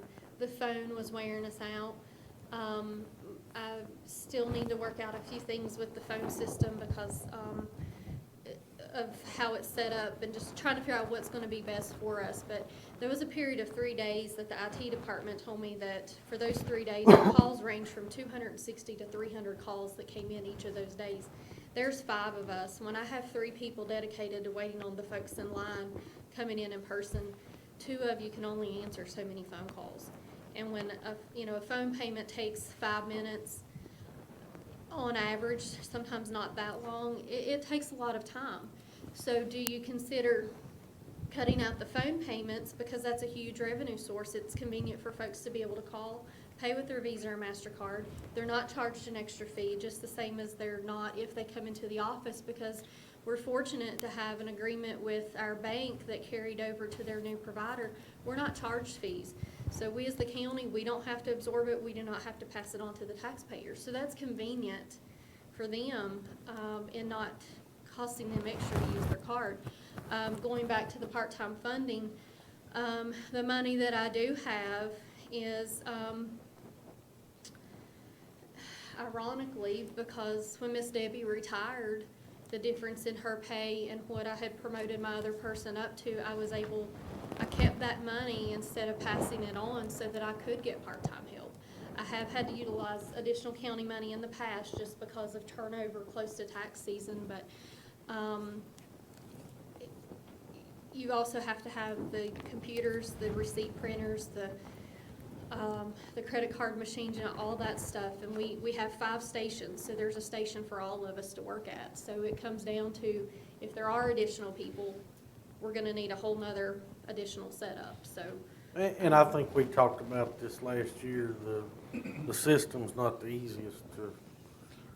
It's not the easiest to maneuver. I mean, it's a good system in the fact it allows us to find when folks owe delinquent taxes, things like that, be able to pull everything in. But it does require a lot of extra maneuvering. Just to look for something, it may take you 5 clicks to get to something that in reality 2 clicks would be more than enough. In a conversation with Mr. Hankins today, we were talking about the upgrade. I'm not sure if those are things that will maybe change when we're able to upgrade whenever the software folks have the opportunity to do that. It's not going to be a convenient time for any department, but we've kind of learned to roll with the punches. So I guess if it comes in September or October, we'll take it and keep on going. But it's some things are definitely more invasive by far. It allows us the ability to do a lot more, but it's just more invasive to try to process a transaction. So, and I guess that's the end of my sob story. Does anybody else have anything for Lori? Thank you. Thank you, ma'am. Moving on to county administration reports, Mr. Kyle Taylor.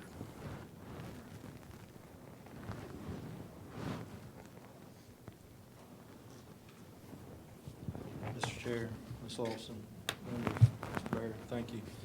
I want to apologize for coming in a little bit late this evening. I was assisting a homeowner. He was working all day long to upgrade his service panel by himself, and he got hung up on a couple of things. So I went out earlier around noon to inspect. He wasn't ready. I went back this afternoon. He still wasn't ready. And of course, he had children, wife and children, and I didn't want to leave him uninspected and without AEP to come to get his power back on this evening before the temperature dropped. So I do apologize for that. Before I start giving you some of the numbers that I have for the building department, I want to commend all the ladies at our front counter. These ladies work, I mean, it's amazing what they accomplish and what they do every day, day in and day out. I see them every morning, afternoon. Ann was telling me the other day that she took in 749 calls between the three of the ladies that are up there, and I think it breaks down to like 240-something calls a piece, and that's taking in like every 2 minutes they're getting calls in for payments. Not only for the building department, that's also for the water department also, which is just amazing. They do great work. But as the numbers for the building department, so we pulled it for December. We pulled in 27 permits, brought in $6,442.32. For the quarter, we brought in 88 permits at $24,309.20. I also went ahead and pulled a 6-month report for 2020 and 2019. And in 2019, for 6 months, we had 193 permits at $21,360.84. So last year, or previous year, for 6 months, we did 235 permits, bringing in $47,056.27, which is an increase of $25,695.43 from the previous year of 2019. Now, we are busy. We are very, like today I had 9 different permits. I put almost two and a half to almost 3 hours of windshield time in today, driving all over the county, Barron Springs, Rural Retreat, Stony Fork. I mean, we are very, very busy. But on top of that busyness and productivity, we are looking in this coming up year to work on different updates on our permit processing, our website, the software. We are using a program that is over 20 years old. So the application process is a little outdated that this coming up year we'd like to update. And also, and I'll leave you with this, I have completed 4 out of 5 requirements for this position. So, if there's anything else, any questions? Does anybody have any questions for Mr. Taylor?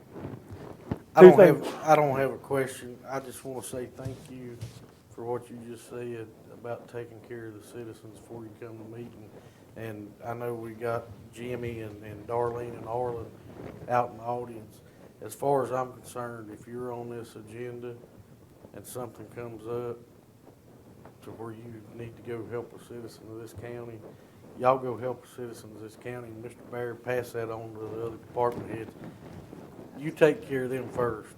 We can, everything you said could have been an email. I know that's a famous coffee cup, but thank you for not worrying about being late and taking care of what needs to be taken care of.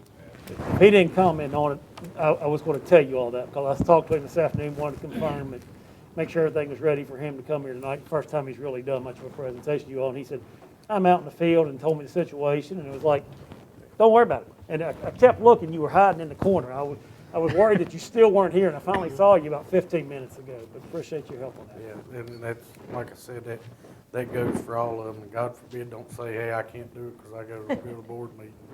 No, citizens are number one. And just budget-wise, what he's talking about, you know, we budgeted $45,000 for building permits this year, and he is already at 87% of that through December. So I was reading that the other day, and it was, I know of one person in Wythe County that,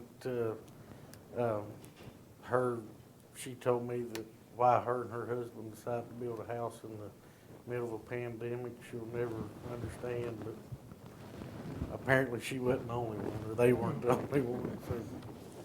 We've had a little over 30 new construction homes in the county in this past year. So, of course, that's stick built. You got modulars manufactured. So there's a lot of construction, even though that the material pricing has skyrocketed and it's continually going up. There's still, and I've been trying to encourage contractors because talking to different real estate agents, there's a shortage of homes in this area.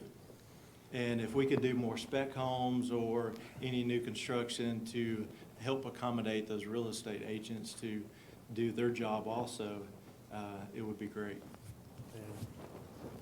And he has is getting a replacement vehicle. You all had budgeted last year on that. We've held off until now. He's going ahead and getting a replacement vehicle. And with all the projects he's working on, I'm looking at letting his vehicle be the one that the Commissioner of Revenue's office using, because they're going to be out and having to work a lot of building permits, and they're always asking for a vehicle, and primarily a four-wheel drive vehicle. So we'll look at that one no more than what they're driving it to be a vehicle to help them out. It shouldn't have but 40 or 50,000 miles on it. 180 on yours? 178,000. But you know what? I was telling Mr. Barrett, I would be willing to keep that vehicle if we can do the updates on our software program and everything else, because to me, that's more important to help expedite permitting and be able to track things a little bit better, our filing system and whatnot. So, I mean, I can hold on to the vehicle if I need to, but a new vehicle would be nice too, so. Arlen's sitting there going, shut up. Thank you, Kyle. Thank you. Thank you, Kyle, you're doing a great job too. Mr. McCabe?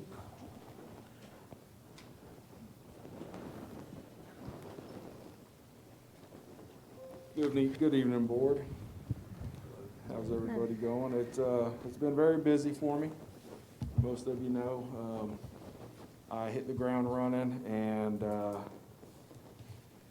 busy is probably an understatement. I've been working on a lot of different things from the emergency management side. I've had several conference calls with VDEM with some changes that are coming down the pipe as far as that goes. They've had a lot of changes on their end with personnel promoting and other personnel coming in from VDOT now. VDOT is now having more of a role on the interchanges now as far as emergency management goes. They've got equipment that is staged now, so where they will have a quicker response so we can get the roads back open, which is good news. Let me see here. It's COVID. Nothing has gone right with COVID. I'll just be honest with you. Just as I got my credentialing and access into the VAM system to upload employees, Commonwealth of Virginia said that system is no longer good. They shut it down effective yesterday. They will be rolling out a new and improved system, I was told today, by the end of this week. And that training will come soon. So as of right now, everybody that has sent me people to upload, I've got them on hold because they will just reject them all. And I'm afraid if they get rejected, then they might be flagged as somebody trying to get uploaded when they're not supposed to when they're a tier. So I'm just holding on to those for right now. And as soon as I get my new access login, I will make sure we get that out. I'm not sure how this process is. I had a conference call with Justin Haggett this morning.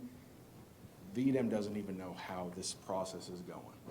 They just know that some reason the VAM system wasn't working, so the Commonwealth of Virginia came up with this new system. So, I gotta stop you. And I know. I had the same response. So just to clarify, the system that you're talking about is the one that people use to sign up to get vaccinated. Correct. The Commonwealth of Virginia decided in the middle of a pandemic to utilize or buy a new system or roll out a new system. Yep. Okay. You know, and this is a soapbox issue, and you'll get used to this, Jimmy. The health department said that they did not have enough people to do contact tracing. Correct. So we need to shut our schools down, but yet they've got enough people to roll out a new vaccine system. Well, I need to run for state governor. Yeah, you know, and after our That's meeting, absolutely a joke, by the way. after our fire rescue meeting last night, I had a brief conversation with Mr. Bear and Mr. Hankins, and I said, you know, just last week, we got an email that everything's going so good, they went ahead and went a week early opening up another tier. Just for yesterday, mid-afternoon, they literally shut the system down, they killed it. And said, you can't upload, we got a new system coming, and then that was my update from this morning. So it kind of caught me off guard. I think it caught a lot of other emergency managers in my position off guard, because there was a lot of questions, but there wasn't many answers to be had. It was just, you know, we gotta wait till this system comes out and how this is gonna play out. So unfortunately, we're back to square one with the vaccines and rolling it out. One thing that I was going to ask you about tonight, and I went to the hospital today, and they've got a big billboard about giving, or a big sign about you can get a vaccine there. But I don't know who can get a vaccine there. I haven't seen any media.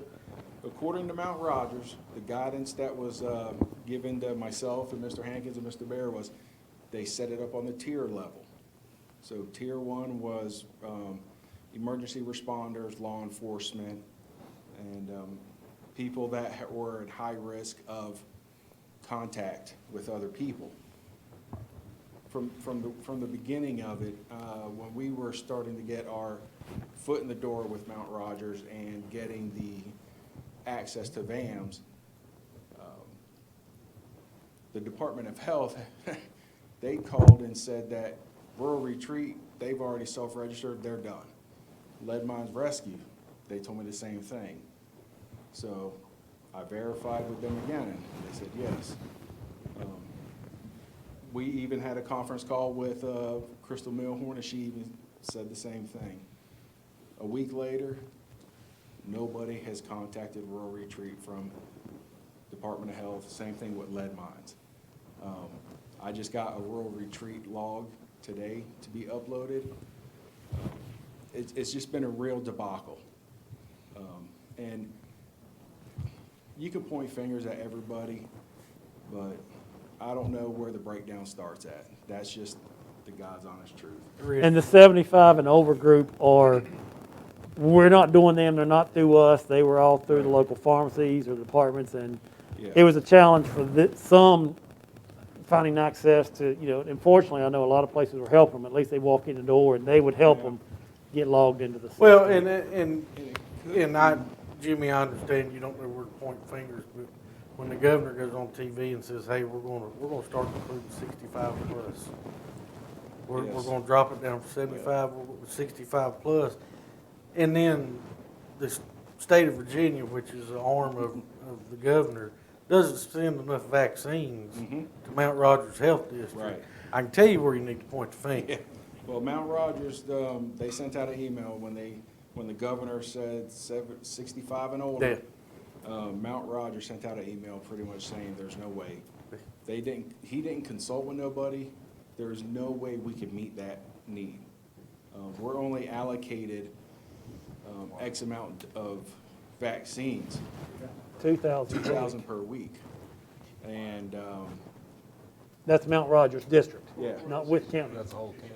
Yeah. And now they've came up with a new formula, and it's based on a percentage. And we're at 2%, so now we're only allocated, I think, just below 2,000, right at 2,000 now. So we were able to get a little more, but they went to this matrix, and it's top secret. I don't have access to it. Well, and my point about the hospital, is there any way that y'all can send something to the enterprise about this is where you can go get a vaccine? I'll I actually mean- go out there tomorrow and see who's behind it, because to my knowledge, everything's an appointment. I've had several personnel, when they go to sign up, everything's already closed down here.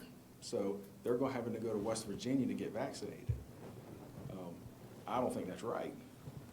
You know, they've already shut everything down. It's a new year with an exciting new daytime lineup on Fox News. Your Fox favorites are making the move to an earlier time. Nice. First, America's Newsroom relaunches with Bill Hemmer and Dana Perino at 9. Harris Faulkner puts key issues under the spotlight at 11 with the Faulkner Focus, followed by the hit show Outnumbered. At 1, Sandra Smith and John Roberts have you covered in the afternoon with America Reports. And then, Martha McCallum is bringing her award-winning journalism and unmatched sure the perspective to Enterprise 3 p.m. is with the story. A brand new year, a brand new I don't know if they're America waiting on is Mount watching Rogers. Fox News Channel.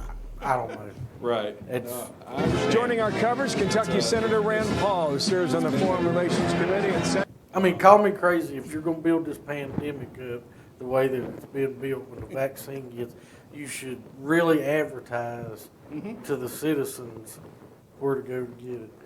That's part of the reason why we haven't done anything, Mr. Chairman, is because if things change from day to day, and Then people it come back makes to us us and look say, like why we did you don't know put this out? You know, it makes the county look bad. I mean, in the matter of, I'd say, 6 months, the CDC guidance and the state of Commonwealth of Virginia guidance, they've all changed. It's like, for example, it started out at 14-day quarantine. Well, Virginia says 10 days now, so does CDC. I'm hearing rumors that they're starting to go back out to 14 days. So this is something, you know, it's kind of just going in and out. And I hate to point this out because I do love the Commonwealth of Virginia, but this is a man that a month ago lived in California, and you're telling us that our state can't get stuff right, and I think that's sad. That's a sad commentary Actually, on the state of the union. Actually, if you want to look at my previous state, now that is a mess. They are in a mess, but I have confidence that we'll get through it, and that hopefully this new system will be better than what this VAM system was. Moving on to the radio system, we're close to the end of it. We have the equipment in now for Hamilton's Knob, which I'm sure Darlene might speak about. So I won't take too much away from her, but once we get Hamilton's Knob up and running, the radio system will be exponential, 100 times better. We have that extra tower up, we'll be able to get out and talk and receive. At the end of this, the radio system and radios will be coming over to me, but Darlene has put in a tremendous amount of work into this, and I'm just helping her to the end of this. But this system will have the capabilities beyond what the analog system did. It's got your P25, your digital, and your analog. So if one goes down, you still have that redundant backup. There's a lot to be said for that, because now a lot of counties, they're going straight to digital and they're dumping the analog. They see it as a cost issue, where I see it as a safety. It's a safety net for public safety. And I think we need that. all the state, everybody has been rolled out on the new radio system, with the exception of Lead Mines Rescue. They're waiting on 10 radios to come in. I think they're back ordered. And Max Meadows. We've been, there have been some issues with the programming and other things with that they brought up with concerns, and I think that we've successfully have talked with them, and we'll be starting to do their radios here in the next week.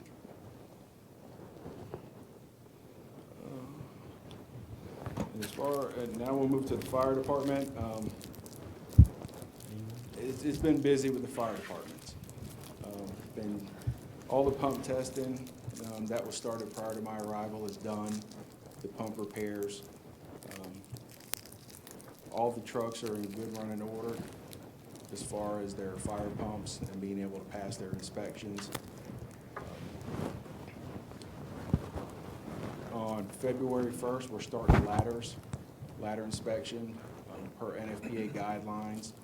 All ground ladders need to be certified and tested annually. To my knowledge, the ladders have not been tested in Since they were put on the trucks. since they were put on the trucks. So that's starting February 1st. It should last about 2 days total at best. Once they're done, our ladders will be certified to climb and to use for emergency situations. If one fails, it will have to be taken out of service and essentially just be brought down to a regular house ladder status. At that point, we'll have to see what we want to do with them as far as if we want to bring them back into facilities and maintenance to use, or because there might be some legality issues as far as that goes, because of they'll be documented as failed for safety issues. So that's something that we'll have to figure out what we're going to do with. Hose testing, that's another NFPA guideline, has to be done annually. I've got, getting some quotes on hose testing machines. Historically, the fire departments will use their engines, but it puts a tremendous amount of wear and tear. You know, you're cranking that pressure on the pump up to 500 PSI for 5 minutes. That does a lot of internal potential damage. So this is an electric machine that's able to do all the, 4 300-foot lengths. Probably can do, each department can get done in a month's time. So I'm looking at some quotes for that, to get that done. And turnout gear. I think most everybody here is well aware that the fire department turnout gear that everybody has at the end of this year will be expired. NFPA, again, has set the standard and put it in place that turnout gear is only, has a usability life of 10 years. And that even includes the turnout gear that is placed on a shelf in storage. As soon as anybody takes possession of it, the clock starts.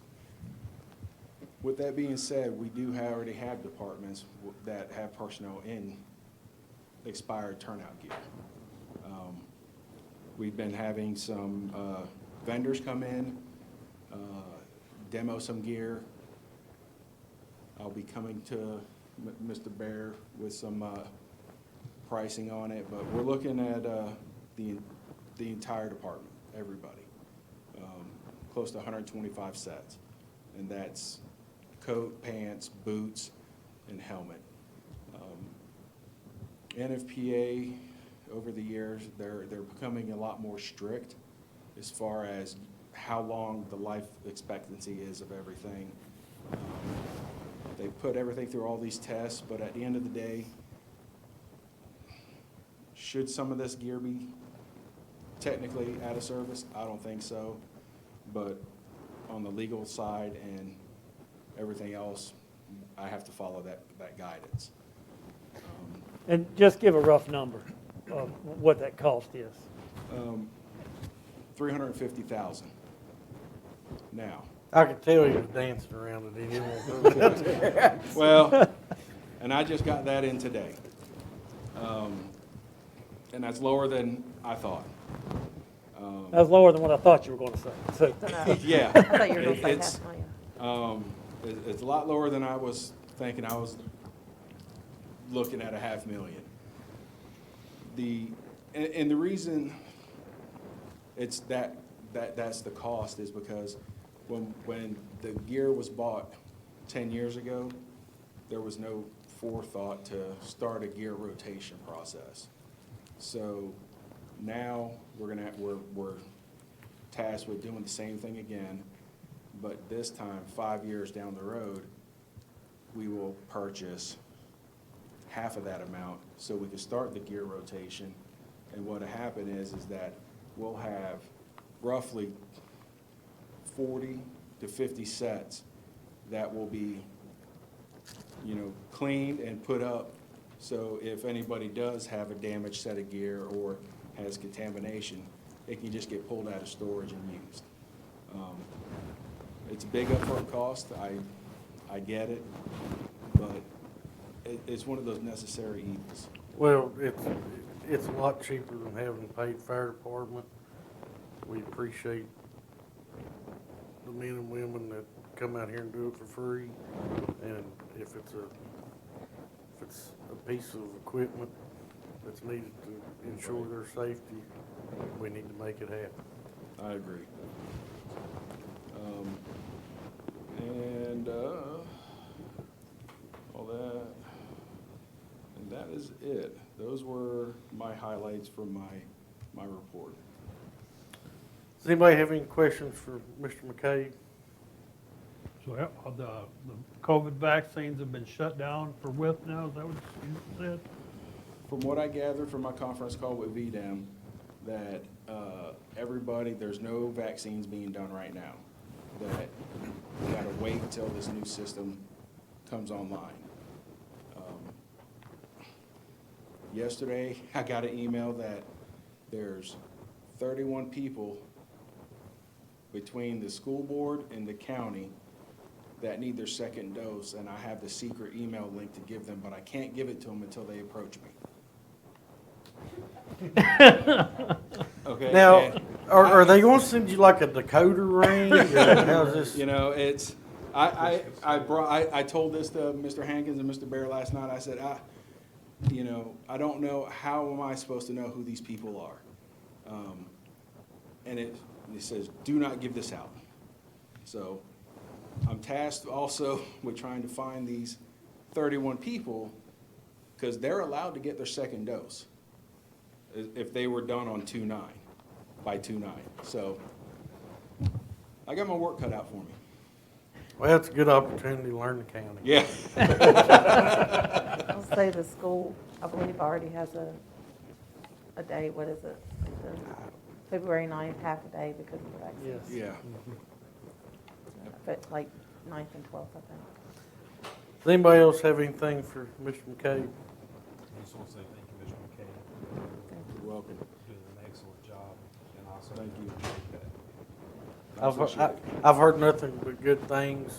You said you hit the ground running. It usually takes us 6 months to see what kind of person we hired, but with all this, it's kind of sped up that process. I appreciate everything. Thank you. Thank you. Well, thank you. I've got a look from another board member that we need to take a recess for about 5 minutes, so we'll be in recess.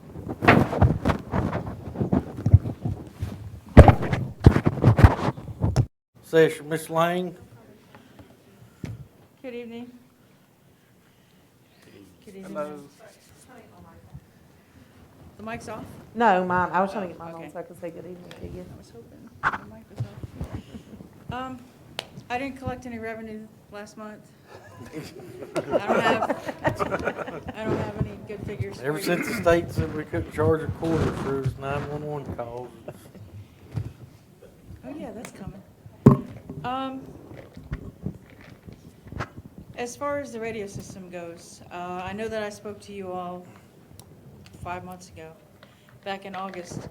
We were supposed to have our equipment for Hamilton's Knob. It was supposed to be here, and we were supposed to get that tower done.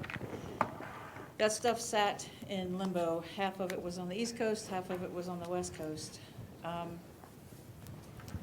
And we were told that they couldn't ship it unless it was together, but they couldn't get it together because of COVID issues and people working from home. We finally got it at probably mid-December. We have everything now. Two-Way is sending Jimmy over, who's a climber. He's gonna come over, we're gonna go over all the parts, either this week or next, make sure we're good to go, and we are slotted, weather permitting, around the second week of February to get that tower up and ready. So there has been a huge delay, but we're still moving forward with it. And I want to thank Jimmy, or Mr. McCabe, for all the help that he's offered since he's gotten here. He's really been an asset in helping getting the radios programmed and helping me get caught back up, which is my next point. We're short in the 911 center. When we first started, when the 911 center was built, it was built for 4 seats. The sheriff's office had their 911 in the county, the PD had their 911 in the town. Each had 2 seats during the day. They had a swing shift at the sheriff's office in the evening, and then they had one at night. The PD had 2 swing shifts and then one at night. When they put the center together, somehow the numbers got discombobulated, and we ended up with 2 people on days and 2 people on nights, which is half of what we need. And that was back in 2013. A couple of years ago, we were able to get 2 more positions, which helped greatly, but we are struggling. And at the point where our overtime is maxed, our people are stressed and maxed out. I'm stressed and maxed out. COVID is only making it worse, because if I get one person that has to sit out, they have to sit out for 5 to 10 days. So I'm down another person. We've had 3 over the last couple of months that have had to sit out, and I'm covering 2 shifts. My lead dispatcher's covering a shift. We're trying to hire people. We don't even have the time to get the interview scheduled. We've got 2 more people that are in training right now, and we have 1 more that we need to hire, but that's only going to bring us to half of the people that we need. I did some figuring. I made some calls. I checked with the local 911 or PSAPs around the area and the surrounding counties. Tazewell has 4 to 6 seats that are filled during the day. They have the same call volume as us. As a matter of fact, we only beat them last year by about 20 calls. They have 4 to 6 people sitting there during the day. We have 2. Twin County, they have 3 people during the day, 3 on swing shifts and 3 on nights. They do 8,000 less than we do. We have 2. Smith County has 2 people during the day and 3 in the afternoon and 2 at night. That's the same as what we have. They only have 34,000 calls a year, or last year. It's a lot less than what we have, because we're well over the 41,000 mark. And then, of course, Bland only has 2 during the day and 1 at night. They're only at 8,300. But we don't have enough people or staffing in our 911 center to be safe anymore. It's causing time lapses in getting the dispatching out as we need to. There was an incident that I caused when I was trying to handle more things than I should be handling. I missed a premise to let the sheriff's office know that there was a COVID patient in the house. That was me.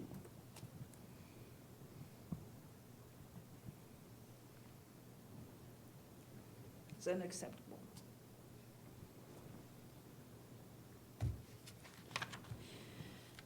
Excuse me.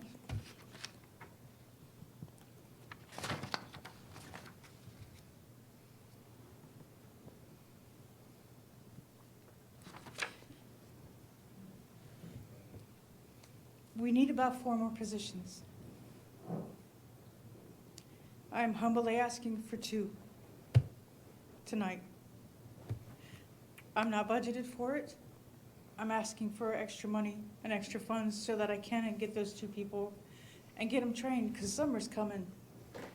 And we don't have enough people now, and it's dangerous.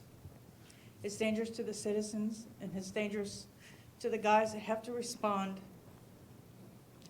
I'm sorry I'm upset, but I care about this county, and I care about the people in it. And I'm begging for more people in that 911 center. Take my salary. I'm fine with it.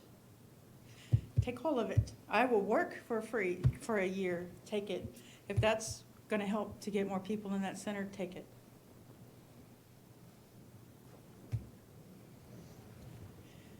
Sorry for the guilt trip, but we need people. So I'm asking, I'm begging, humbly, if we can get some more people in that center. And I will answer any questions you have. Does anybody have any questions for Ms. Lane? How many years ago we had 4? In 2013, we were supposed to have 4, and we started with 2. When it went to the consolidated dispatch, that was the way it was set up. And in 13, and I don't know how those numbers came about. You may have more information than I do. I don't. Yeah. I don't. I know it was set for 4 people, for 4 positions. and there was- It never came to fruition. And I had a conversation with Darlene last week, whenever it was, and what's the funding formula? You know, because the town of Wytheville, since it opened in what year? 2013. Since 13, you know, they've added police officers, which increases radio traffic, Yes. you know, all that. They've added how many paid firemen that are working all the time? They used to have 5. Was it 5 paid engineers? I believe so, yeah. You know, they've added, but has the funding changed? No, it's been split up on a per capita basis between Royal Retreat, Wytheville, and Wythe County. Like Now, when you several say of per capita, are you talking 8,000 population? Yes. Well, and that's not a good way to set it up. If they hire 200 police officers and their population doesn't change, I mean, that's going to increase work on, you know, the 911 calls are 911 calls, but they're trying to answer the phone and listen to the radio.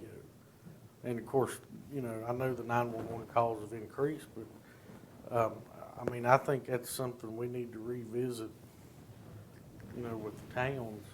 And what I'd like to do is have her keep her application process out there of getting some applications in. I was going to have on the budget committee next week some discussion of the finances for the position, but you all know what stress it's been under the dispatch center and the numbers they've been under, and I do believe it's something that we do need to look at adding those additional positions. There has been some conversation with the sheriff's office about some additional positions, but there's some additional work that goes with that, so we're trying to come up with a good solution for that. But Well, and I know,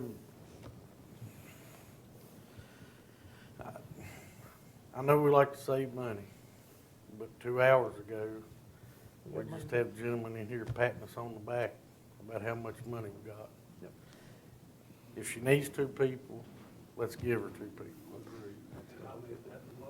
I'll say that. Have a motion and a second to authorize, to add 2 additional dispatch positions to the 911 center. Any questions or discussion? Hearing none, we'll do a roll call vote. Mr. Cook? Aye. Aye. So there we go. But going forward, I think we need to have a discussion of, and our 2's gonna be a Band-Aid. Yeah. It is. But we'll talk about the rest when Thank you. budget time comes around. You're welcome. Thank you very much. Thank you, ma'am. Thanks, Darlene. Thanks for everything you're doing. I did not cry. No, you didn't. Been an emotional week. Mr. Dunford, don't you ask for nothing. Good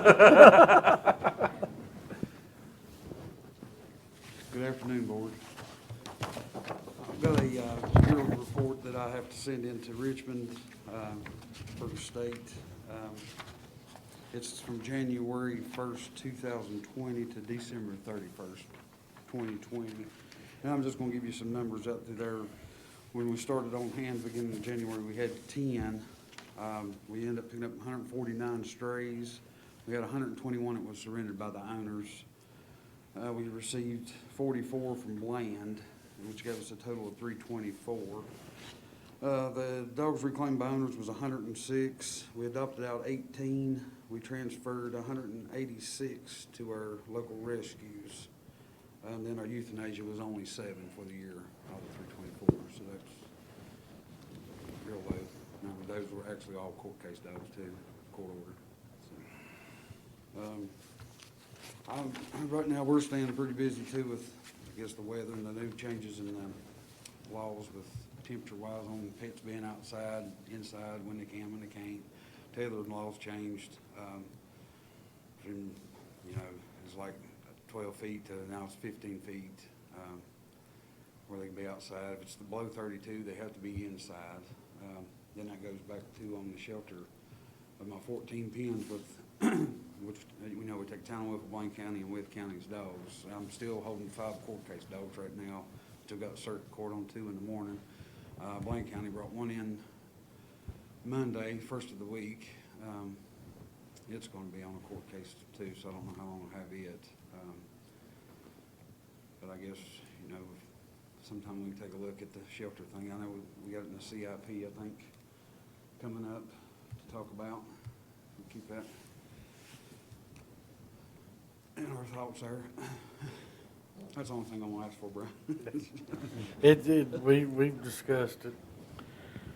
But other than that, I don't have anything else. I got a lot of litter cases going too. Got a lot of summonses to get out, tried to the first of the week, but that didn't happen. So I'm still trying to issue some summonses on several litter cases. That's coming in. Does anybody have anything from Arlen? Thank you for what you do, Sharon. Just like I told Mr. McCabe, she's doing a great job. I get compliments, once a week.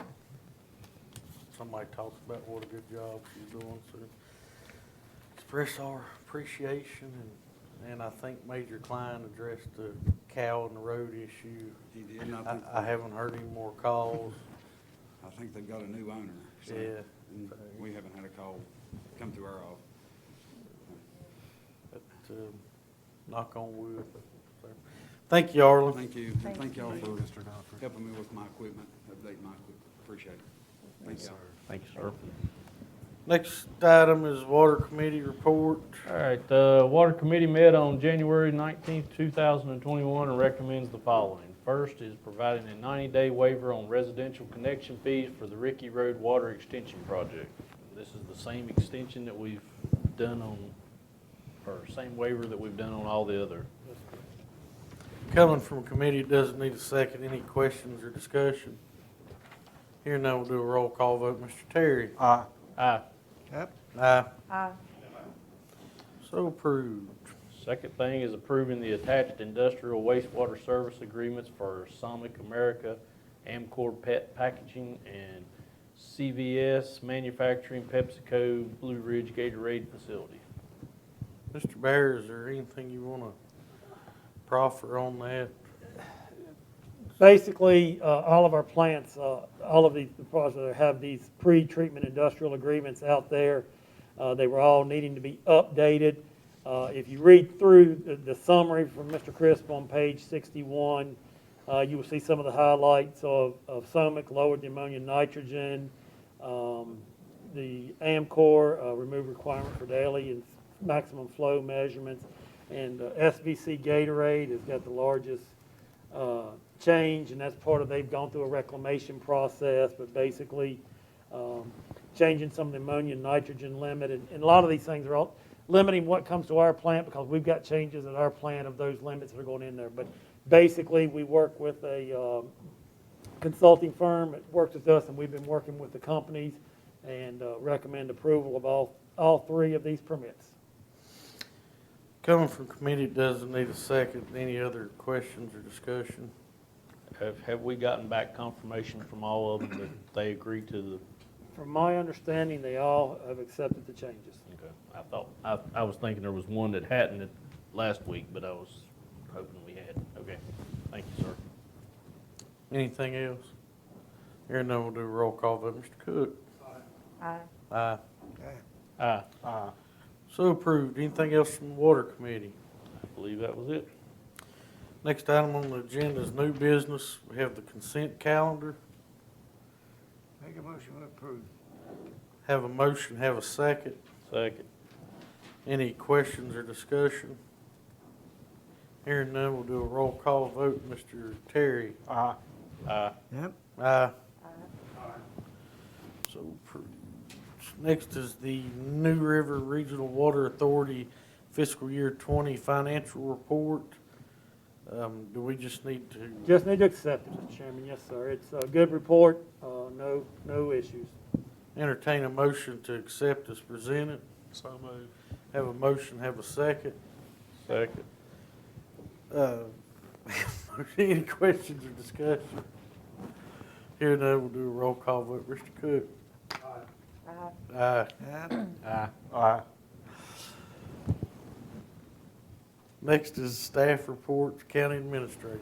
First thing, Mr. Chairman, previously I emailed you all a budget calendar for 2021-22. If acceptable, would request that you all approve the budget calendar. It can be amended in the future if need be. Presentation week is 3/15 through 17, if that works on everyone's schedule. And we will proceed from there. Ms. Williams has budget letters ready to go out following this calendar. I would make that motion that we accept the calendar. Have a motion, have a second.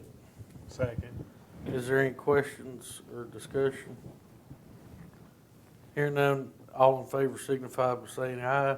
Aye. Any opposed? Send the letters out, Ms. Williams. Budget priorities for FY22 is just a little bit for a thought-provoking thing for you all. And at the next meeting, we can talk a little bit more in depth about it for the board, where we're going. Some of the things that I feel are the priorities that we have out there this year is obviously no increase in the real estate and personal property taxes, implementation of the cigarette tax, which I've told you, and I've got on my agenda down here later, is looking at, we'll probably have to go to some type of a regional board to oversee that. That doesn't mean everybody in the region has to have the same tax rate. We are gaining more information on that, and that's the reason for my trip tomorrow with the other county administrators. Obviously, we know we have to look at budgeting and finding funding for the water project for the Barrett Mill Road. The fire and rescue needs that he just spoke about are some of our things that we've got in there for some capital expenditures into our budget next year. That's just a few of the items. But as we talk to, as you all think about it, anything you all want to have in there for major projects or topics, we need to talk about it and set sort of the parameters on the budget of where we're going. Next item I have is cigarette tax implementation update. I put a copy of the legislation that is proposed that indicates that if you didn't have a cigarette tax in place by January 1st, 2021, you would need to be a member of a regional group. Fortunately, the surrounding localities around us all are interested in a regional group. I think the language in the thing says 10 members. I would like to see that decreased a little bit to get it down to 7 or 8. But if we are able to include If the towns, some of our regional towns join in with us, that would certainly put us up over the 10 limit in the process. So that one, we are working, trying to get that set up as quickly as possible. It does appear that the regional approach could be the most efficient and has some economies of scale for all of us. And as we get more information from the visit tomorrow, I will share that with you. What time did you say you're leaving in the morning? 4:30 a.m. Anything else, Mr. Barry? Last thing is the project's overview, and based on time, I am not going to go down this list for you all. You've heard some of these from staff as they're coming in. As Mr. McCabe mentioned today in his presentation, there's some priorities and some deadlines and the things we're trying to get out there. This is the highlight. This doesn't even include the entire list of what's there, but we are pushing all these things. We're establishing dates. I mean, obviously, engineering county office building, we just met with the engineer today, reviewed a rough set of plans. Mr. Kent's supposed to be getting with you, may have already this afternoon. Go ahead and get them to get a design document into us to go ahead and approve that, to design that building and go ahead and get that bid out as quickly as possible. Of course, you got the 2 other building projects, and the animal shelter is the 4th one. That is not our top priority right now. These other 3 are before it. We've got, water projects between the top 3 listed there, construction projects that we'll be undergoing. We've already discussed the radio project update. Tyler Munis, Kyle talked about it. We talked about it from the finance side, the water side, the system update, all of those things. Anything we can do to get ACH payments and decrease some of the mail payments are all out there. So all of these things, I am meeting regularly monthly with staff. We're trying to establish dates, goals, and response times. And they'll be sharing those with you at their quarterly reports, and then also if you got any questions on it in the process. But unless you all have got any questions about any of these, it's informational purposes, but the full staff has a full plate of projects to finish this calendar year that's out there. Does anybody have any questions for Mr. Barry? County Attorney, Mr. Farley? Thank you, Mr. Chairman. I had emailed an assignment list to all the board members earlier today. That's just to give you a review of the latest list Stephen and I have discussed. I don't really have anything of significance to report at this time, which I think is probably good from your county attorney. But if you have any questions, I'm happy to try to field those or get answers to you as soon as I can. Just real quick, opioid lawsuit, any movement? No, last we had the Malincroft, or however you say that name, bankruptcy, and I communicated with Mr. Barton, and he's supposed to take care of whatever's going on there on behalf of the county as far as filing claims go. But I can follow up with him, just send another email request for an update of what's going on and see what he responds. Happy to do that. Anybody else have anything for Mr. Farthing? Board Supervisor time, Mr. Cook. Ms. Lawson. Nothing at this time. Mr. McRoberts. Nothing at this time. Mr. Horny. Of course I got something. I may need Gus to correct me or not. Can we check and see if the fire department thermostat's been fixed? Because the way I understand it, they was Not fixed yet? the one on the other side quit, and they tried to just switch thermostats, and they wouldn't work. But yet they went to Lowe's and bought a thermostat to fix the one on the other side that wasn't working. So I don't understand why it's taking so long for us to order one. Well, it's going to be more than a thermostat. Oh, is it? That heater broke. I think the fans went out. All right. That's why we switched the thermostat to the other side. But the one from one side wouldn't work on the other side, right, or something? Right, we had to go get another thermostat. Okay, I think that was all I had. Mr. Terry. Nothing at this time, Mr. Chairman. Man, y'all make me look bad. No. Mr. Barrett, thank VDOT. I've already emailed you that. for what they done on Musser Mill, Road and Windy Hill Road. The library, and I've talked to Mr. Terry, but, you know, how many thousands of dollars did we give him in CARES Act money to buy everything from touchless water spigots to, you know, masks, shields? Are they ever gonna open? You know, this is a perfect time where we've got kids out here without internet that are now, you know, virtual at least one day a week. You know, we've got people out here that are, you know, job seekers that could be using the internet. Have they been open at all? I think now they're doing appointments, but They're trying to do appointments now. It's been a convoluted mess. I've had those same discussions with our library board about opening up, and it falls on deaf ears for the most part. They're trying to get open back up. I think the target date's like the middle part of February, but it's still way limited capacity. It's not a good situation. I'm just gonna be honest. well, from this seat, I would expect a large return from their fiscal budget because they have, I mean, I don't know what they've done. And this is tax money. Yep. So we've, everything that they asked for, we approved. Yep. But they haven't opened up yet. That's just I unacceptable. will do a follow-up with Ms. Thomas on that. But they have staff in there working every day like full-time. Yeah, and that's Which my blows question, my yeah. mind. That's, Yep, you know, I've had that same discussion sitting on that board, and I mean, what are they doing in there? I've asked that question. Supposedly, they're cleaning and getting books ready. Okay. Yep. If you'll just ask them if they can answer 911 calls, we'll find them something to do.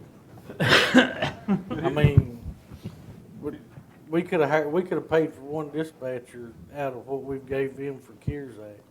And just for the people that are listening and people that don't know, just so they know, the library board does not work, the library employees don't work for this Yes. board here. They don't work for the county administration. There is a Wythe Grayson Regional Library Board, which Mr. Terry is one of in the process. So, but we will do, as Wythe and Grayson County have been the primary funders of the operation. I'll also talk to the county administrator tomorrow when I'm with him, or assistant county administrator tomorrow from Grayson, about the issue as well, and see if we can both of us can encourage them to. Because, I mean, we're going on a year. I'll give you one more piece of information that you'll approve. I appreciate, Mr. Chairman. They're in the process of hiring, I think, 4 more people across the board. That's absolutely, Mr. Baird, that's ridiculous. Is that in preparation of opening, or do you know? Supposedly in preparation of opening, but they're gonna open it, that's what I argued at our meeting. Why are you hiring people when you're not open yet? Well, we've got to be prepared so when we do open. But when they're opening in very limited capacity again. So why do you hire the people? But we got outvoted. When's the next quarterly allotment for their money? I'd have to look and see if they've gotten this quarter's allotment already or not. The current quarter? Current quarter, yeah. I do. We'd have to look and see. I mean, they typically have theirs in right at the first of the quarter, and we may have approved it at the last meeting, I don't know. Well, can we take action and suspend that until we get some answers?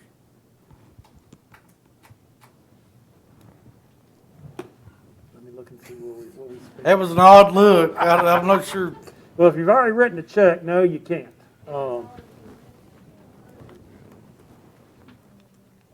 He's just trying to figure out whether you're going to jail over this or if you and him both get the same sale.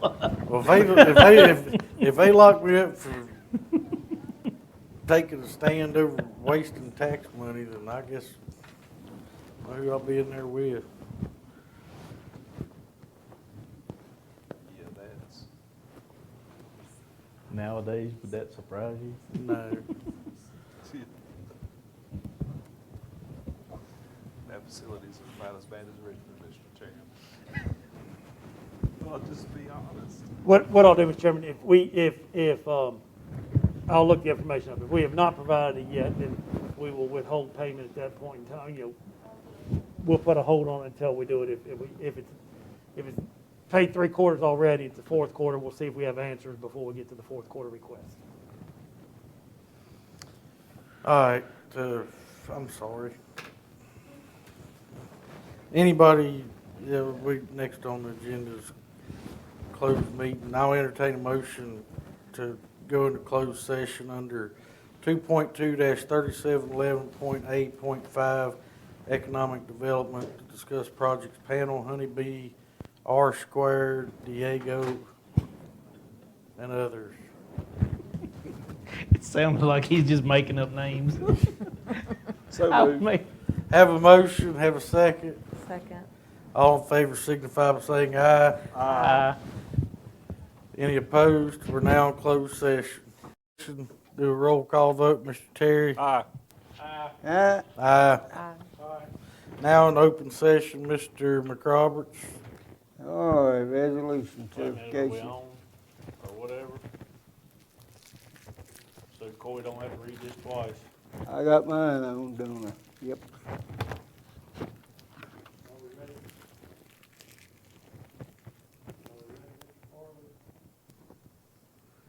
Somebody watch that camera. Then went home. There There you go. There you go. Resolution, certification closed meeting. Whereas the Wythe County Board of Supervisors has convened a closed meeting on this date pursuant to an affirmative recorded vote and in accordance with the provisions of the Virginia Freedom of Information Act, and whereas Section 2.2, 3712 of the Code of Virginia requires a certification by the Wythe County Board of Supervisors that such a meeting was conducted in conformity with Virginia law. Now, therefore, be it resolved that the Wythe County Board of Supervisors hereby certifies that, to the best of each member's knowledge, 1, only public business matters lawfully exempted from open meeting requirements by Virginia law were discussed in the closed meeting to which the certification resolution applies, and 2, only such public business matters as were identified in the motion convening the closed meeting were heard, discussed, or considered by the Wythe County Board of Supervisors. And I make a motion, we approve it. We have a motion, have a second. Second. Do a roll call vote. Mr. Cook? Aye. Aye. Aye. Mr. Barry, anything else?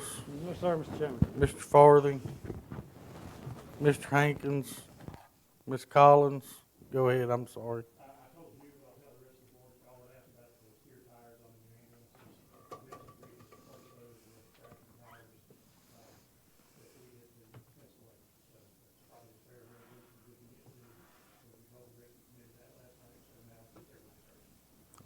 Thank you.